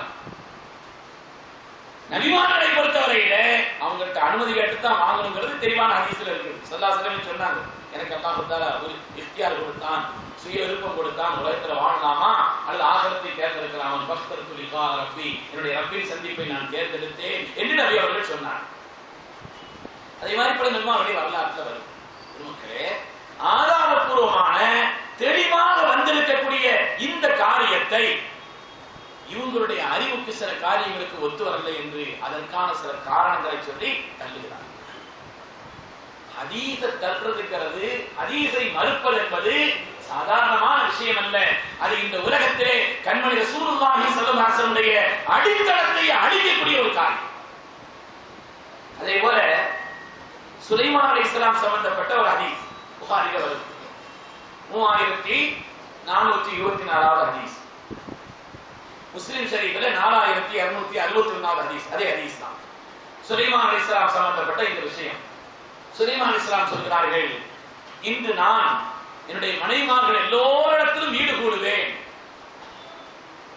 ஒவ்வொரு மனைவியிடத்திலிருந்தும் அல்லாஹ்வுடைய பாதையில் ஜிஹாத் செய்யக்கூடிய அளவிற்கு வலிமை பெற்ற ஒரு குழந்தை எனக்கு பிறக்கும் அப்படின்னு சொன்னார். ஸல்லல்லாஹு அலைஹி வஸல்லம் அவ இன்ஷா அல்லாஹ் சொல்லியிருந்தா அப்படி நடந்திருக்கும். ஆனா அப்படி வீடு கொண்டாங்களே தவிர அவங்களுக்கு எல்லோரிடத்துல இருந்து குழந்தை வரல. இப்போ இவங்க கேட்கிற கேள்வி, சுலைமான் அலைஹிஸ்ஸலாம் ஒரே இரவில் இப்படி 90 பேரிடத்துல வீடு கூட முடியுமா? சக்தி இருக்குதா? சுலைமான் நம்மள மாதிரி ஆளா? சுலைமான் அலைஹிஸ்ஸலாமை பொறுத்தவரை அல்லாஹ் தஆலா காற்றை வசப்படுத்தி கொடுத்திருந்தான், ஜின்னை வசப்படுத்தி கொடுத்திருந்தான். ஜின்னு எப்படி வலிமையானதுன்னு தெரிஞ்சவங்களுக்கு தான் தெரியும். ஜின் எவ்வளவு வலிமை மிக்கது என்பதை குர்ஆன் சொல்லும். சுலைமான் நபியினுடைய சமூகத்திலேயே பில்கிஸ் மகாராணியினுடைய சிம்மாசனத்தை அங்கிருந்து கொண்டு வரணும்னு சொன்ன உடனே சபையிலிருந்து எழுதி வைக்கிறதுக்கு முன்னால நான் கொண்டு வரேன் ஜின்னு சொல்லிச்சு. ஜின்கள் அப்படி ஆற்றல் பெற்றது. அந்த ஜின்களை எல்லாம் வசப்படுத்தக்கூடியவர்கள் சுலைமான் அலைஹிஸ்ஸலாம். காற்றை வசப்படுத்தக்கூடியவர்கள் குர்ஆன் ஷரீஃப் அவர்களை பற்றி சொல்கிறது. அதே போல அல்லாஹ் தஆலா அவர்களுக்கு வழங்கியிருந்த ஆட்சியின் அளவும் விரிவாக்கமும் சாதாரணமானதல்ல. அவங்களே துஆ செய்றாங்க, ரப்பி ஹப்லி முல்கன் லா யம்பகி லி அஹதின் மின் பஅதி. அல்லாஹ்வே, யாருக்கும் கொடுக்காத ஒரு மிகப்பெரிய அரசாட்சி எனக்கு வேணும்னு சொன்னாங்க. எல்லா வலிமையும் கொடுக்கப்பட்ட சுலைமான் அலைஹிஸ்ஸலாம் அவங்க செய்வாங்களா செய்யலையாங்கிறது தெளிவான ஹதீஸ் வந்த பிறகு உங்களுக்கு என்ன அதுல சந்தேகம்? அதுல எதுக்கா உங்களுக்கு சந்தேகப்படும்? எல்லா மனைமார்களும் அப்படி சேர முடியுமா? இரண்டாவது, அப்படி நான் சேரும் பொழுது எனக்கு ஒரு ஆண் குழந்தை பிறக்கும் என்று சொன்னார்களே, இல்முல் கைப் அவர்களுக்கு இருக்கிறதா? இவங்க கேள்வி, இந்த ஹதீஸை மறுக்கிறதுக்கு இவங்க வைக்கிற கேள்வி. ஆசையை வெளிப்படுத்தினாங்க, தன்னுடைய ஆசையை வெளிப்படுத்தினார்கள் என்று அது அர்த்தம். அல்லாஹ் தீர் கூடவே எல்லோரிடத்திலும் குழந்தை பிறக்கும், அல்லாஹ்வுடைய தீனுக்காக உழைக்கக்கூடியவர்கள் வருவார்கள்னா அந்த ஆசையை வெளிப்படுத்தினாங்கன்னு அதுக்காக. அதை விளங்காம உங்க இல்முல் கைப் இருக்கிறதா? அதே போல இன்ஷா அல்லாஹ் சொல்ல மறந்துட்டாங்க, மறதிக்கு தண்டனையா? ஆட்சேபம். இந்த ஹதீஸை தள்ளுறதுக்கு வைக்கக்கூடிய காரணம் மறதிக்கு தண்டனை கொடுக்க முடியுமா என்று அதற்கு காரணம் கேட்கிறார். அல்லாஹ் தஆலா ஒரு கனியை சாப்பிடக்கூடாதுன்னு பாபாவை பார்த்து சொன்னான். ஆதம் அலைஹிஸ்ஸலாமை பார்த்து அல்லாஹ் தஆலா சொன்னான் இந்த கனியை சாப்பிடக்கூடாது என்று. நசிய மறந்துட்டாங்கன்னு அல்லாஹ் சொல்றான். நசிய மறந்து விட்டாங்க என்றாலே அல்லாஹ் சொல்கிறான். எதுக்கு இருக்கணும்? எதுக்கு அல்லாஹ் தஆலா இருக்கணும்? நாம துஆ ஓதுறோம், அல்லாஹ் சொல்லி தந்த துஆவை ரப்பனா லா துஆஹிதுனா இன் நஸீனா அவ் அக்தனா. யா அல்லாஹ் எங்களை பிடித்து விடாதே. இன் நஸீனா, நாங்கள் ஒரு காரியத்தை மறந்து செய்தால் அதற்காக எங்களை தண்டித்து விடாதே என்று அல்லாஹ்விடம் துஆ கேட்கிறோமே. மறதியாக செய்தாலும் கண்டிக்கப்படலாம் என்று குர்ஆன் சொல்லவில்லையா? லா துஆஹிதுனி பிமா நஸீது. மூசா அலைஹிஸ்ஸலாம் சொன்னார்கள், ரப்பே நான் மறந்த ஒரு விஷயத்திற்காக என்னை பிடித்து விடாதே என்று மூசா அலைஹிஸ்ஸலாம் துஆ செய்தாங்களே. திருமக்களை காரணம் சொல்றாங்க, கண்ட காரணங்களை. இதுல பெரிய வேடிக்கை என்னன்னு சொன்னா, யார் இந்த ஹதீஸை இன்று மறுக்கிறாரோ, அறிவு ரீதியான காரணங்களை காட்டி ஹதீஸை மறுக்க கூடாது என்று யார் சொல்கிறாரோ, இதே ஆளு கொஞ்ச நாளைக்கு முன்னால ஒரு ஹதீஸுடைய இப்னு மாஜா என்று நினைக்கிறேன், அந்த இப்னு மாஜாவுக்கு விரிவுரை எழுதிட்டு வந்தார். விரிவுரை எழுதிட்டு வரும் பொழுது சொன்னாரு, காதியானிகள் சில ஹதீஸுகளை அவங்களுடைய அறிவுக்கு ஒத்து வரவில்லை என்றெல்லாம் சொல்லி மறுக்க பார்க்கிறார்கள் சொல்றார். கொஞ்ச நாளைக்கு முன்னால சொன்னது பின்னால மறந்துடும். இருக்கிறவனுக்கு அது ஒன்றும் தெரியவும் செய்யாது. இருக்கிறவன் இருக்கிறானே, அவனுக்கு முன்னால் உள்ளதும் தெரியாது, பின்னால் உள்ளதும் தெரியாது. அதையும் பார்க்கறது இல்ல, இதையும் பார்க்கறது இல்ல. இன்னைக்கு இவர் சொன்னா இப்படி, நாளைக்கு அவர் சொன்னா அப்படி. ரசூலுல்லாஹி ஸல்லல்லாஹு அலைஹி வஸல்லம் மாத்தமா இருந்தாலும் சரி, இவங்க ரசூலுல்லாஹி இவங்க சொன்னா கேட்டு போயிடுவாங்க. அவங்களுக்கு மற்றதெல்லாம் ஒரு அளவுகள்லாம் கிடையாது. முன்னால இதே ஆள் சொல்லியிருக்கிறார், காதியானிகள் அறிவுக்கு முரண்படுகிறது, குர்ஆனுக்கு முரண்படுகிறது என்றெல்லாம் சொல்லி சில ஹதீஸ்களை மறுக்க பார்க்கிறார்கள். அந்த அளவுகோல்களை நாம் வைத்து பார்க்க ஆரம்பித்தால், அதே பார்வை குர்ஆனிலே வந்தால் குர்ஆனிலேயும் சில ஆயத்துகளை மறுக்க வேண்டியது வந்துவிடும். குர்ஆனிலேயும் சில ஆயத்துகளை மறுக்க வேண்டியது வந்துவிடும். ஆகவே அந்த அளவுகோல்களை கொண்டு அறிவுக்கு ஒத்திருக்குதா இல்லையா என்று பார்க்க சொல்லி நபி அவர்கள் நம்மை சொல்லவில்லை. சொல்ல எங்கேயாவது சொல்லி இருக்கிறாங்களா? அப்படி அண்ணன் கேட்கிற சொல்ல எங்கேயா சொல்லிக்கிறாளா? உங்க அறிவுக்கு அடிப்படையா இருந்தா தான் இந்த ஹதீஸ் எடுக்கணும், இல்லைன்னா தள்ளணும்னு அண்ணன் எங்கேயாவது சொல்ல எங்கேயா சொல்லியிருக்கிறாளா? அண்ணன் கேட்டார். இப்ப அந்த அளவுகோல் போயிடுச்சு. இந்த அளவுகோல்களை வைத்து பார்க்க ஆரம்பித்தால் குர்ஆனிலேயே சில விஷயங்களை தள்ள வேண்டியது வரும் என்று சொன்னாலே உண்மை. ஏன்னா யூதர்கள் இதே அளவுகளை சொல்றான். அதே மாதிரி இந்த பள்ளியுடைய ஹதீஸ் ஒண்ணு, சோத்துல போற பள்ளி அடிக்கணுமா வேண்டாமா, ஒரு 2-3 மாசமா அவங்களுடைய பத்திரிகையில் அது சம்பந்தமா பெரிய விவாதங்கள் நடந்துட்டு வருது. பள்ளி அடிக்கக்கூடாதுன்னு அவங்க சொல்றாங்க. அடிக்கணும் புகாரில் இருக்குது. ரசூலுல்லாஹி ஆயிஷா வீட்டுல பள்ளி அடிக்கிறதுன்னு ஒரு குச்சி கூட இருந்துச்சு. பள்ளி அடிக்கக்கூடாது, அவங்க அறிவை வச்சு யோசிக்கிறாங்க. சொன்னேன் இல்லையா, அறிவை வச்சு யோசிக்கிறாங்க. பள்ளியை நீங்கள் அடிக்க வேண்டும் என்று சொல்வதாக இருந்தால் எதுக்கு ரசூலுல்லாஹ் இன்னொரு இடத்துல காரணம் சொல்றாங்க. அந்த பள்ளி இப்ராஹிம் அலைஹிஸ்ஸலாமுடைய நெருப்பை ஊறியது அப்படின்னு ஒரு காரணம் சொல்றாங்க. அது எப்படி அந்த பள்ளி போய் நெருப்பை ஊத முடியுமா? அறிவை கொண்டாடுறாங்க. அந்த நெருப்பு கிட்ட பக்கத்திலே போக முடியாதுன்னு வருது, அந்த நெருப்பு கிட்ட போய் இந்த பள்ளி ஊத முடியுமா? இது இவ்வளவு இருக்குது பள்ளி, இந்த நெருப்பு பிரமாண்டமான நெருப்பு, அதுக்கு எப்படி ஊத முடியும்? தள்ளணும். ஏதோ கோல்மால் நடந்திருக்குது இந்த வார்த்தை சொல்றாங்க, ஏதோ கோல்மால் நடந்திருக்குது. அப்படியே பள்ளி ஊதினாலும் ரெண்டாவது ஒரு அறிவாளர் பேசுறாங்க, அந்த பள்ளியை தான் அடிக்கணும், அதனுடைய பேரம்பேத்தியெல்லாம் அடிக்கவா செய்யணும், அது பிந்தி வந்து அந்த பள்ளியெல்லாம் எனக்கு அடிக்கணும். ரசூலுல்லாஹி ஸல்லல்லாஹு அலைஹி வஸல்லம் சொன்னதாக பள்ளி அடிக்க வேண்டும் என்று புகாரிலே இருந்தாலும் கூட நாம் அதை ஏற்றுக்க முடியாது. சஹாபாக்கள் ஏதோ கோல்மால் செய்திருக்கிறாங்க, விஷயத்தில் ஏதோ தவறு நடந்திருக்குது கிடையாது. நான் இந்த இடத்துல ஒரு விஷயத்தை ஞாபகம் காட்டுகிறேன். குர்ஆனிலே பல விஷயங்களை மறுப்பதற்கு யூதர்கள் எந்த அளவுகோலை வைக்கிறார்களோ அதே அளவுகோல் தான் இது. உதாரணமா யூதர்கள் வந்து என்ன செய்யறாங்கன்னா, இந்த யானைப்படை அடித்த சம்பவம் குர்ஆன்ல வருது இல்லையா, அதை சொல்றாங்க யூதர்கள். பாருங்க, குர்ஆன் ஒரு கதை விடுது, கூடான பறவையா அபாபில் பறவை. அபாபில் எப்படிங்க இருக்கும்? சிட்டுக்குருவி மாதிரி இருக்கும். சிட்டுக்குருவி மாதிரி இருக்கக்கூடிய ஒரு பறவையினுடைய வாயில அது கல் இருந்துச்சான். அது எவ்வளவு பெரிய கல்லை தூக்க முடியும்? அந்த வாயில எவ்வளவு பெரிய கல்லை தூக்க முடியும்? பொடி கல்லை தூக்க முடியும். அந்த பொடி கல்லை தூக்கி எவ்வளவு உயரத்துல இருந்து நம்ம மேல போட்டா கூட ஒண்ணும் ஆகாது. ஒரு யானை மேல போட்டுச்சான், யானை பசுபம் ஆயிடுச்சான். முகமது அலி நல்ல கதை சொல்றாரு. எந்த அளவுகோல்களை கொண்டு யூதர்கள் பார்த்தார்களோ அதே அளவுகோல்களை கொண்டு இவர்கள் பார்க்கிறார். அல்லாஹ் தஆலா எல்லாவற்றுக்கும் ஆற்றல் பெற்றவன், எல்லா குதிரத்திற்கும் அவன் உரியவன். அவன் எதை எப்படி எப்பொழுது எங்கே எந்த விதத்தில் நாடுகிறான் அதை செய்வதற்கு ஆற்றல் பெற்றவன் என்று நம்பி இருக்கக்கூடியவர்கள் நாம். யூதர்கள் குர்ஆனை இப்படித்தான் பார்த்ததை பொய்யாக்க பார்த்தார்கள். சுலைமான் அலைஹிஸ்ஸலாம் எறும்பு பேசிச்சாங்க, குர்ஆன் சொல்லுது அப்படி சொன்னாங்க யூதர்கள். எறும்பு வந்து பல கிலோமீட்டருக்கு அங்க போய்கிட்டு இருக்குது. சுலைமான் நபி பட்டாளம் எடுத்து வருது. அந்த எறும்பு சொல்லுதான் சுலைமான் நபி பட்டாளம் வருது, எவ்வளவு தெரியாம நிறுத்திடக்கூடாது, கொண்டு கொண்ட போங்கன்னு அந்த எறும்பு சொல்லிச்சு. குர்ஆன்ல வருது. எறும்புக்கு இல்முல் கைப் இருக்கிறதா? மறைவான ஞானம் எறும்புக்கு இருக்கிறதா? சுலைமான் நபி அங்கே வருவது எப்படி இதற்கு தெரியும்? இது பேசுவதை கேட்டு சுலைமான் நபி சிரித்தார் என்று வருகிறது. பல மைல்களுக்கு அப்பால் இருக்கக்கூடிய குட்டியான எறும்பு காது கிட்ட வச்சு பேசினா கூட பேசுறது விளங்காது. எறும்பு பேசுறது ஒரு ஆள் விளங்க முடியும் என்று இருந்தால் கூட காது கிட்ட விட்டு பேசு அப்படின்னு விட்டு பேசினா கூட காதுல சத்தம் கேட்காது. அந்த எறும்பு பல மைல்களுக்கு அப்பால் பேசித்தான் சுலைமான் நபி கேட்டாராம். குர்ஆன் சொல்லுது.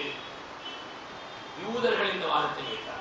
இதே வாதத்தை தான் இங்கு வைக்கிறார்கள். பள்ளி இவ்வளவான இருக்குது, அது எப்படி ஊதும்னா யூதர்கள் கேட்ட அந்த கேள்வி. ஒவ்வொன்றுக்கும் விளக்கம் சொல்லலாம். பள்ளின்னா இவ்வளவானதான் இருக்கணும்னு சட்டம் ஒன்றும் இல்லை.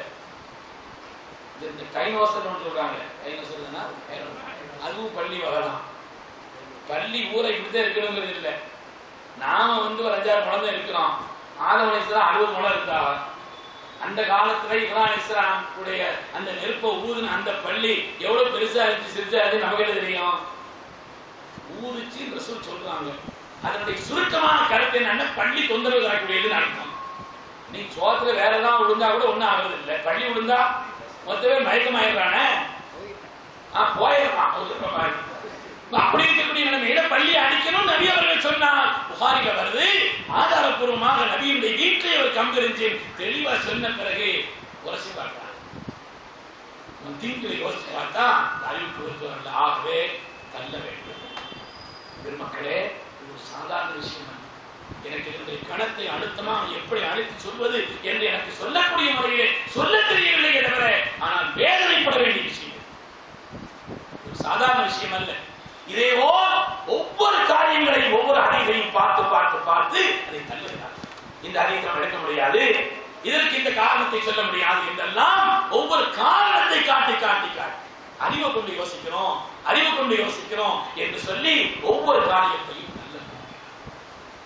அதனால நாம இளைஞர்களிடத்தில் ரொம்ப பக்குவமாக அவரிடத்தில் கேட்டுக்கொள்வது என்னன்னு சொன்னா, ஆரம்பத்தில் அனாச்சாரங்களை ஒழிக்கிறோம் என்ற பெயரால் வந்தவர்கள் இன்னைக்கு எங்க போய் அவங்க நிக்கிறாங்க அந்த இடத்தை விளங்குங்க. ஏன்னா மனிதனை பொறுத்தவரையில் அமல்களை கொண்டல்ல உயர்வு, கொள்கை குறித்து தான் உயர்வு. கொள்கை வைத்துத்தான் விலை.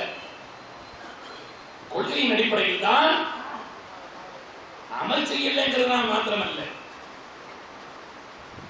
நெருப்பினால் படைக்கப்பட்டவருக்கு நான் சுஜூது செய்ய வேண்டுமா? அது கட்டுப்பட வேண்டியது இல்லைன்னு நினைச்சான். இந்த கொள்கையை மறுத்தான், வெளியே போனான். அதனால கொள்கையை வைத்துத்தான் மதிப்பும் மரியாதை. அப்படி இருக்கக்கூடிய நிலைமையில இந்த கொள்கை தவறிய நிலையில் அதை பார்க்க ஆரம்பித்தால் எவ்வளவு பெரிய அபாயங்கிறதை யோசிக்கும். ஹதீஸ்ங்கிறது சாதாரணமானது அல்ல. குர்ஆன் ஷரீஃபுக்கு விளக்க வரையா அல்லாஹ் தஆலா தந்த பொக்கிஷம். ஹதீஸ் இல்லைன்னா குர்ஆனை நம்ம ஒழுங்கா விளங்க முடியாது. அருமை முஹம்மது ரசூலுல்லாஹி ஸல்லல்லாஹு அலைஹி வஸல்லம் வாழ்க்கையில் வருகிறது. திருமதியில் ஒரு ஹதீஸ் இருக்கு. சையதுனா அப்துல்லாஹ் இப்னு அம்ர் இப்னு ஆஸ் ரலியல்லாஹு தஆலா அவர்கள் சொல்றாங்க, ரசூலுல்லாஹ் என்ன சொன்னாலும் நான் எழுதிக்கிட்டே பின்னால நடந்தேன். சில பேர் சொன்னாங்க, ரசூலுல்லாஹ் ஏதாவது கோபத்தை சொல்லிடலாம், தமாஷுக்கு சொல்லிடலாம், ஒரு விஷயத்தை மறந்து சொல்லிடலாம், அதையெல்லாம் எழுதி நடக்க வேண்டிய என்ன, எழுதிக்காம அவங்க சொல்றதை மட்டும் எழுதிக்கிறணும் அப்படின்னு சில பேர் கண்டிச்சாங்க. அப்துல்லாஹ் இப்னு அம்ர் இப்னு ஆஸ் சொல்றாரு, நேரா ரசூலுல்லாஹ்க்கு நான் போனேன். ரசூலுல்லாஹ் நீங்க என்ன சொன்னாலும் எழுதிக்கிட்டு இருந்த, சில பேர் என்ன கண்டிக்கிறாங்க. ஸல்லல்லாஹு அலைஹி வஸல்லம் சொன்னாங்க, எழுதுங்க. வல்லதி நஃப்ஸி பியதி, என் ஆத்மா எவன் கையில் இருக்கிறதோ அந்த அல்லாஹ்வின் சத்தியமிட்டு சொல்கிறேன், மா யஹ்ருஜு மின்ஹு இல்லல் ஹக், இதிலிருந்து எது வந்தாலும் சத்தியம் தான், உண்மைதான் வந்து சொல்றேன். அதனால எழுதுங்க. இன்னைக்கு சொல்றாங்க நவீன மனிதர் தானே, அவங்களுக்கு மறதி ஏற்படலாம், ஒரு விஷயத்தை மறந்து செய்திருக்கலாம். அது காரணம் சொல்றாங்க. ஒரு நாள் அசருடைய தொழுகையை ஸல்லல்லாஹு அலைஹி வஸல்லம் 2 ரக்காத் தொழுவாங்க. ஒரு நாள் அசர் தொழுகையை 2 ரக்காத் தொழு வைத்து விட்டு சலாம் முடிச்சு எல்லாம் வெளியே வந்துட்டாங்க. சஹாபிகளுக்கு கேட்க கொஞ்சம் யோசனை. ஏன்னா ஷரியத்தை செய்பவர்கள் அல்ல நபி அவர்கள். அவங்க செய்யறத ஷரியத்தை நம்பினாங்க. அதனால இன்னைக்கு அசர் 2 ரக்காத் ஆயிட்டு இருக்குன்னு நினைச்சாங்க. துல்லியதையும் ஒரு சஹாபி மாத்திரம் கேட்டாங்க, யா ரசூலல்லாஹ் அப்ஸிரத்து ஸலாத்தம் நஸீத யா ரசூலல்லாஹ், இன்னைக்கு அசர் தொழுகை 2 ரக்காத் குறைஞ்சிருச்சா, அதை நீங்க மறந்துட்டீங்களான்னு கேட்டாங்க. இன்னைக்கு அசர் 2 ரக்காத் குறைஞ்சிருச்சா, நீங்க மறந்துட்டீங்களா? ரசூல் சொன்னாங்க, நான் மறக்கலன்னா குறைஞ்சிருச்சா, இதான் இருக்கணும். நான் மறக்கலன்னா நான் மறக்கவில்லை, பல் உன்சா, மறக்கடிக்கப்பட்டேன் என்று சொன்னார். என்ன அர்த்தம்? ஒரு காரியத்தில் ஒரு ஆள் ஒரு விஷயத்தை மறந்து செய்துட்டாருன்னா அந்த மறதிக்கு பகரம் என்ன, அந்த மறதிக்கான பகரம் என்ன என்பதை அவருக்கு கற்றுக் கொடுக்க வேண்டும் என்பதற்காக அல்லாஹ்வினால் ஏற்படுத்தப்பட்ட ஒரு காரியம் என்று சொன்னார். நீங்க சாதாரணமா சொல்றாங்க, மறந்துட்டாங்க, மறந்து செய்திருக்கலாம், மனிதர் தானே. புகாரில் ஒரு ஹதீஸ் வருது, நம்ம பள்ளியில் சொல்லியிருக்கிறான், எனக்கு ஞாபகம் இல்லை, இருந்தாலும் இந்த தலைப்பை ஒட்டி இருக்கிறதுனால சொல்றாங்க. புகாரில் ஒரு ஹதீஸ் வருது.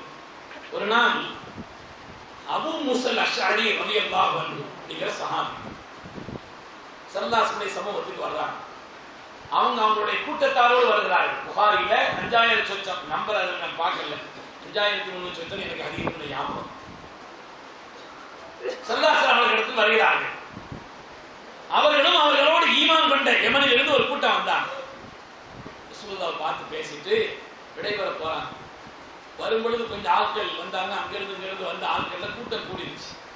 போற அளவுக்குள்ள வாகனம் போதுமான அளவுக்கு இல்லை, போதுமான அளவுக்கு வாகனம் இல்லை. இப்ப என்ன செய்யன்னு சொல்லி அபூ மூஸல் அஷ்அரி ரலியல்லாஹு அன்ஹு தன்னுடைய தோழர்களிடத்தில் பரிமாறினார். தோழர்கள் எல்லாம் சொன்னாங்க, ரசூலுல்லாஹ் போய் சொல்லலாமே. ஸல்லல்லாஹு அலைஹி வஸல்லம் போய் சொன்னாங்க, யா ரசூலல்லாஹ், நாங்க இங்கிருந்து வந்தோம், ஆட்கள் கொஞ்சம் கூடிருச்சு, போற அளவுக்கு வாகனங்கள் எங்களுக்கு போதுமான அளவுக்கு இல்லை, நீங்க ஏதாவது ஏற்பாடு செய்தாங்கிற மாதிரி. சொன்னாங்க, மாயந்தி மாயாங்க, உங்களை கொண்டு செலுத்தக்கூடிய அளவிற்குண்டான ஒரு வாகனம் எங்களை இல்லை அப்படின்னு சொன்னாங்க. இதோட நிறுத்திருந்தா பிரச்சனை இல்லை. அப்படியே ஏதாவது வாகனங்கள் எங்களிடத்தில் இருந்தாலும் கூட அல்லாஹ்வின் மீது சத்தியமாக உங்களுக்கு தருவதாக இல்லைன்னா அவங்களுக்கு கொஞ்சம் சங்கடமா போச்சு. ரசூலுல்லாஹ் கேட்காம கூட இருந்திருக்கலாம், அவங்களுக்கு தெரியுது. ரசூலுல்லாஹ் சத்தியம் பண்ணி நமக்கு தரமாட்டேன்னு சொல்லிட்டாங்களே அப்படிங்கிற மாதிரி நினைச்சாங்க. சரின்னு வந்துட்டாங்க. ஹதீஸ் தொடர்கிறது. ஹதீஸ் முடியல, இன்னும் தொடருது. ஒரு 2 நாள் கழிச்சிட்டு ஸல்லல்லாஹு அலைஹி வஸல்லம் கேட்டாங்க, ஐயன் அஷ்அரியும் இந்த அஷாரி கூட்டத்தார் எங்கே? சில பேர் வந்து ஏதாவது வாகனம் இருக்குதான்னு கேட்டு வந்தாங்க இல்லையா, அந்த அஷாரி கூட்டம் எங்கன்னு கேட்டாங்க. போயிட்டாங்க, அங்க இருக்கிறாங்க, நான் வர சொல்றேன். வந்த உடனே அவங்கள வர சொல்லி நல்ல வலிமையான 5 ஒட்டகங்களை கொடுத்து வச்சுக்காக நீங்க கொண்டு போங்க, ஆட்கள் வேணா ஏறி பயந்து இருப்போங்கன்னு கொடுத்தாங்க. நம்ம பிஸ்மில்லான்னு வாங்கிட்டு போயிருவோம். அவங்க வாங்கிட்டு வந்தாங்க. வந்த உடனே அவங்க தோழர்கள்ட்ட யோசிச்சாங்க. சல்லாசனத்துல அன்னைக்கு நம்ம போய் கேட்டோம், என்கிட்ட ஒண்ணும் இல்லை வாங்கணும்னு சொன்னாங்க. அப்படியே வாகனம் இருந்தாலும் உங்களுக்கு தர்ற மாதிரி இல்லைன்னு என்ன செய்யறாங்க, சத்தியமரம் பண்ணி வர சொல்லிட்டாங்க. நீங்க சுருந்தா கூப்பிட்டு தந்துட்டாங்களே, என்ன செய்யறது? நாம பேசாம வாங்கிட்டு போயிட்டோம்னு நாம குற்றவாளிகள் ஆயிடுவோம். அதனால நாம ரசூலுல்லாஹ்வே இந்த விஷயத்தை சொல்லுவோம். ரசூலுல்லாஹ் வர்றாங்க. யா ரசூலுல்லாஹ் இன்னா பரிஸ்தஹமல்லா, நாயகமே எங்களை சுமந்து செல்வதற்கு ஏதாவது வாகனங்கள் ஏற்பாடு செய்ய வேண்டும் என்று உங்களிடத்தில் கேட்டோம். ஆனால் என்னிடத்தில் வாகனம் ஒண்ணு இல்லை, இருந்தாலும் உங்களுக்கு தர மாதிரி இல்லைன்னு அல்லாஹ் மீது சத்தியம் விட்டு நீங்கள் சொன்னீர்கள். ஆனா சில நாட்கள் கழித்து எங்களை கூப்பிட்டு 5 ஒட்டகம் கொடுத்துருக்கிறீங்க. அண்ணன் நசியத்தை யமீன, நீங்கள் செய்த சத்தியத்தை மறந்து விட்டீர்களோ என்று நாங்கள் கருதுகிறோம் சொன்னாங்க. ஸல்லல்லாஹு அப்போ சொன்னாங்க, இன்னல்லாஹு அமல், அல்லாஹ் தான் உங்களுக்கு இப்படி செய்ய வேண்டும் என்று எனக்கு கட்டளையிட்டான் சொன்னாங்க. என்ன அர்த்தம்? சத்தியம் செய்ய வைத்ததும் அவன், அந்த சத்தியத்திற்கு மாற்றமாக உங்களை அழைத்து கொடுக்க வேண்டும் என்று சொன்னதும் அவன் தான். எதுக்கு அல்லாஹ் சத்தியம் பண்ண வச்சான்? எதுக்கு அந்த சத்தியத்தை முறிச்சு அல்லாஹ் கொடுக்க வச்சான் என்றால், வாழ்க்கையிலே ஒருவர் ஏதாவது ஒரு காரியத்திலே ஒரு சத்தியம் செய்துட்டார் என்று சொன்னா, அந்த சத்தியத்தை முறிக்க வேண்டிய ஒரு நிர்பந்தம் ஏற்பட்டால் என்ன செய்ய வேண்டும் என்பதை உம்மத்திற்கு வழிகாட்ட வேண்டுமா இல்லையா, இதற்காக அல்லாஹ் செய்த ஏற்பாடுன்னு சொன்னான். நாம வந்து என்ன செய்யலாம், நான் பால் சாப்பிட மாட்டேன், பேச மாட்டேன், சத்தியம் பண்ணார். சில பேர் சத்தியம் பண்ணாங்க இல்லையா, அல்லாமே சத்தியமா சொல்றேன், ஒரு ஜனாசா கூட வர மாட்டேங்கிறாங்க, யாரு புத்தி போவான்னு கதை தெரியாம சொல்றாங்க. அப்படி ஒரு வேலை சொல்லிட்டார் என்பதற்காக வேண்டி அவர் செய்த அந்த சத்தியத்தை அப்படி பிடிப்பார் என்று அதை செய்யணுமா? அல்லாஹ் நீ சத்தியம் விட்டு நான் சொல்லிட்டேங்கிறதுனால என்றால் சத்தியத்தை முறிக்கணும். சத்தியத்தை முறிக்க வேண்டும்.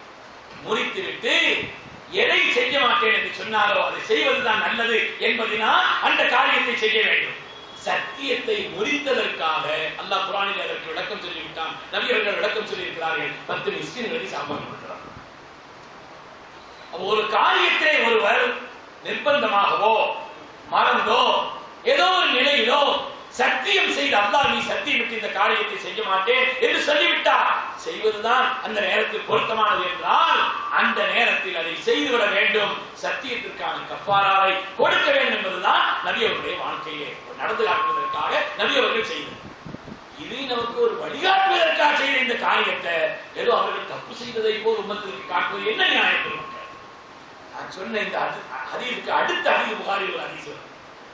ஒரு நாள் அபூ மூஸா அஷ்அரி ரலியல்லாஹு அன்ஹு அவங்க தான் சொல்றாங்க, ஒரு இடத்துல உட்கார்ந்து எல்லாரும் சாப்பிட்டு இருக்கிறாங்க. கோழிக்கறி பரிமாறப்பட்டுச்சு, விருந்து கோழிக்கறி பரிமாறப்படுது, புகாரில் வருது. உக்கமாமன் மணக்குது.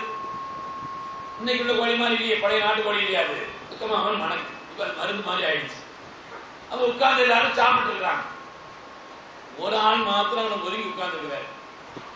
கமலவன் வாசனை அவருக்கு பிடிக்குது, அது ஈர்க்குதுன்னு தெரியுது, ஆனா சாப்பிடாம ஒதுங்கி உட்கார்ந்து இருக்கிறார். அபூ மூஸா அஷ்அரி தான் கேட்டாங்க, ஏங்க சாப்பிடுறியா? சாப்பிடுங்க, வேற கதை வேண்டாம், என்னன்னு கேட்டாங்க. சாப்பிடுங்க, சாப்பிடக்கூடாதுன்னு. ஏன்? நான் அல்லாஹ்வே சத்தியமா கோழிக்கறி சாப்பிட மாட்டேன்னு சத்தியம் பண்ணிட்டேன். அல்லாஹ்வே சத்தியமா கோழிக்கறி சாப்பிட மாட்டேன்னு சத்தியம் பண்ணிட்டேன். எங்க சத்தியம் பண்ணியா? அது ஒரு தடவை ரோட்டில் நடந்து போயிட்டு இருந்தேன். இந்த கோழி இறத்தி அசிங்கமாக போட்டு கிண்டிக்கிட்டு இருந்துச்சு. அதை கிண்டிக்கு அதை கொத்திக்கிட்டு இருந்துச்சு. அதை பார்த்த உடனே நான் சத்தியம் பண்ணிட்டேன், அல்லாஹ்வே சத்தியமா இன்னும் கோழி சாப்பிட மாட்டேன் நான் சத்தியம் பண்ணிட்டேன். சாப்பிட ஆசையா இருந்தாலும், அந்த வாசனை நம்மளை இழுத்தாலும், அந்த கவனம் அங்கே இருந்தாலும் அல்லாஹ்வே சத்தியம் பண்ணிட்டேன் இல்லையா, அதனால சாப்பிடாம வைக்கிற மாதிரி அவன் சொன்னான். அபூ மூஸா அஷ்அரி சொன்னாங்க, ஒன்றும் பிரச்சனை இல்லை, வாங்க சாப்பிடுங்க, அல்லாஹ்வே சத்தியம் பண்ணி சாப்பிடுங்க அப்படின்னு சொல்லி அந்த குதிரை கதையை சொல்லி காமிச்சா. குதிரை கதையை சொல்லி காமிக்கிறார்கள். நபி ஸல்லல்லாஹு அலைஹி வஸல்லம் அவர்கள் எங்களுக்கு தரமாட்டேன் என்று சத்தியம் செய்துவிட்டு மீண்டும் தந்தார்கள். இப்படி ஒரு காரியம் ஏற்பட்டால் எப்படி இந்த உம்மத் நடக்க வேண்டும் என்பதற்கு வழிகாட்டுவதற்காக நபிகள் நாயகம் ஸல்லல்லாஹு அலைஹி வஸல்லம் எங்களுக்கு அந்த காரியத்தை செய்திருக்கிறாங்க. எனவே ஒருவர் ஒரு காரியத்தில் சத்தியம் செய்து அந்த சத்தியத்தைக்கு மாற்றமான காரியம் தான் செய்வது நல்லது என்று இருக்குமானால் அந்த காரியத்தை உடனடியாக செய்ய வேண்டும். சத்தியத்தை முறிக்க வேண்டும். முறித்ததற்கு பகரமாக 10 மிஸ்கின்களுக்கு சாப்பாடு. நபி அவர்கள் அதை செய்து காட்டியது கூட உம்மத்திற்கு வழிகாட்டுவதற்குண்டான ஒரு நிலை. பெருமக்களே, இந்த விஷயங்களை எல்லாம் நபி அவர்களிடத்தில் மறுவு ஏற்படும் என்று சொல்லி அறிவை காரணங்கள் சொல்லி நாம ஹதீஸை தள்ளுவது என்பது உலகத்திலே இஸ்லாமியத்தை அழிப்பதற்கான ஒரு சதி என்பது சந்தேகமே. நம்ம பிள்ளைங்கள்ல சில பேர் அப்படி சதின்னா நினைச்சு அவங்க போகல, இந்த இயக்கங்கள்ல சேரல. அவங்க ஏதோ ஒரு அனாச்சாரங்களை ஒழிக்கிறதுக்கான்னு சொல்றாங்களே அப்படின்னு போனாங்க. ஆனா இன்னைக்கு எங்கே வந்திருக்கிறார் என்பதை அருமையான அந்த இளைஞர்கள் நீங்கள் உள்ளதை தொட்டு கல்வை தொட்டு பார்த்து நீங்கள் யோசிக்க வேண்டும் என்பதற்காக சொல்றேன். இல்லை என்று சொன்னால் அதல பாதாளத்தில் நீங்கள் வீழ்வீர்கள். திருநபியுடைய ஷரியத்தை அழிப்பதற்கு நீங்கள் காரணமாக இருந்திருக்கிறீர்கள். உலகத்திலே வழிகட்ட இயக்கங்கள் என்னென்ன காரியங்களை செய்தார்களோ அதே காரியத்தை நீங்கள் முன்னால் எடுத்து செல்வதற்கு நீங்கள் காரணமாக இருந்திருக்கிறீர்கள். பாவம் அந்த பிள்ளைகள்லாம் பயன்படுத்துறாங்களே தவிர, நான் ஊர்ல அடிக்கடி பயான்ல சொல்வேன், யானை தன் பலம் தெரியாம பிச்சை எடுத்துட்டு நினைக்கிற மாதிரி யானைக்கு அதனுடைய பலம் தெரியவா செய்யுது. அது ரோட்ல போறவன் பஸ்ல போறவன் எல்லாருமே பிச்சை வாங்கிட்டு அடையும். அவன் யானை தன்பலம் தெரியாமல் பிச்சை எடுத்துக்கொண்டு நடப்பதை போல இவர்களை வைத்து வேலை வாங்குகிறார்கள். இவர்களை வைத்து வீட்டுல ஒரு வேலை செய்ய மாட்டாங்க. வீட்டுல ஒரு வேலை அம்மா அப்ப இந்த கடையில் போய் வாங்கிப்பாங்கன்னா தன் கிரிப்பு போயிருந்து உட்கார்ந்துட்டு இருக்காங்க. என்ன மாதிரி வேலை பார்க்கறான், என்ன மாதிரி வேலை பார்க்கறான். ஊர் கடங்க வீட்டு கடங்காத ஊர் கடங்கான மாதிரி எல்லாம் தர இப்படி சில வேலைகளை செய்ய வச்சு. அதனால அருமையான பெருமக்களே, இப்ப கொஞ்சம் இதெல்லாம் போய் பயான்லாம் போய் கொஞ்சம் இப்போ கொஞ்சம் யாராவது மாத்தமா இருந்தாங்கன்னா கொஞ்சம் தீவிரவாதத்தை கையில் எடுத்துருக்கிறான். அதுக்கு அடுத்து கொஞ்சம் தாண்டி என்ன செய்யறது, ஊர்ல ஒரு கூட்டத்தில் மேடையிலே ஏறிட்டாங்க. வந்து என்ன செய்யிட்டான், மேடையில ஏறின மட்டும் இல்லைங்க, நான் வந்து அவங்களை கொலை செய்ய சொன்னேன்னு சொல்லி அது இப்படி ஒரு கேஸ் வேலை போட்டுட்டேன். அங்க பார்த்தா நான் பேசி முடிச்சுட்டு வந்து போலீஸ் வந்து நிற்கும். என்னன்னு கேட்டா கைது பண்ண போறேன். என்ன விஷயம், கொலை செய்ய தூண்டிய நான் எப்பா எடுத்ததை போல வீடியோ எடுத்துக்கிட்டவா நான் ஒருத்தரையும் ஒன்று இல்லைன்னு சொல்லி அதை போட்டு காமிச்சு கடைசியா அது ஒரு மாதிரி ஆகிப்போம். இந்த சமூகம் இதுவரை போலீஸ் ஸ்டேஷன் பக்கம் போகாத ஒரு சமூகம். பல நிலைகள் ஒதுங்கி இருந்தார்கள். இன்னைக்கு என்னன்னு சொன்னா போலீஸ் ஸ்டேஷன் அது ஒரு கௌரவம் மாதிரி, சிறைச்சாலை ஒரு தியாகம் மாதிரி, அதெல்லாம் அழிச்சாட்டியர்களும் வம்பர்களும் பாவம் செய்தவர்களும் ஒதுக்க வேண்டிய இடத்தை பூரா பெரிய தியாக செலுத்த மாதிரி காட்டக்கூடிய ஒரு நிலை உலகத்தில் உண்டாயிருக்கிறது. இதெல்லாம் கூட ஒரு பிரச்சனையும் இல்லை. மார்க்கத்தின் அடித்தளத்தை தகர்க்கக்கூடிய காரியத்தை கையில் எடுத்திருக்கக்கூடிய இந்த காரியம் அருமையான இளைஞர்கள் இது விஷயத்தில் நீங்க யோசிக்கணும். அல்லாஹ் ரசூலுக்காக உங்களுடைய கல்வியை கை வைத்து இந்த காரியத்தை நீங்கள் யோசிக்க வேண்டும் என்பதை மாத்திரம் இந்த நேரத்தில் நான் கேட்டுக்கொள்கிறேன்.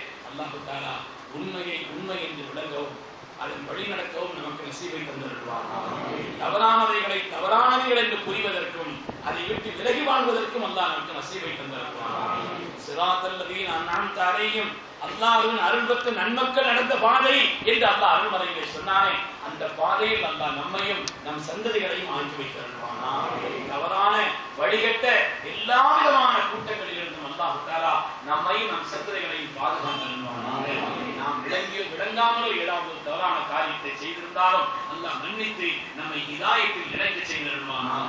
நம்முடைய துன்யா ஆகிரவுடைய காரியங்கள் அனைத்தையும் அல்லாஹ் கைராக்கி அருள்வானாக. அவருடைய மேலான பொருத்தத்தை அல்லாஹ் நமக்கு நசீபாக்கி அருள்வானாக. அல்லாஹ் தஆலா எல்லோரையும் அவருடைய பொருத்தத்திற்கு உட்பட்ட சாலிஹீன்களில் கபூல் செய்து அருள்வானாக. ஸல்லல்லாஹு அலைஹி வஸல்லம்.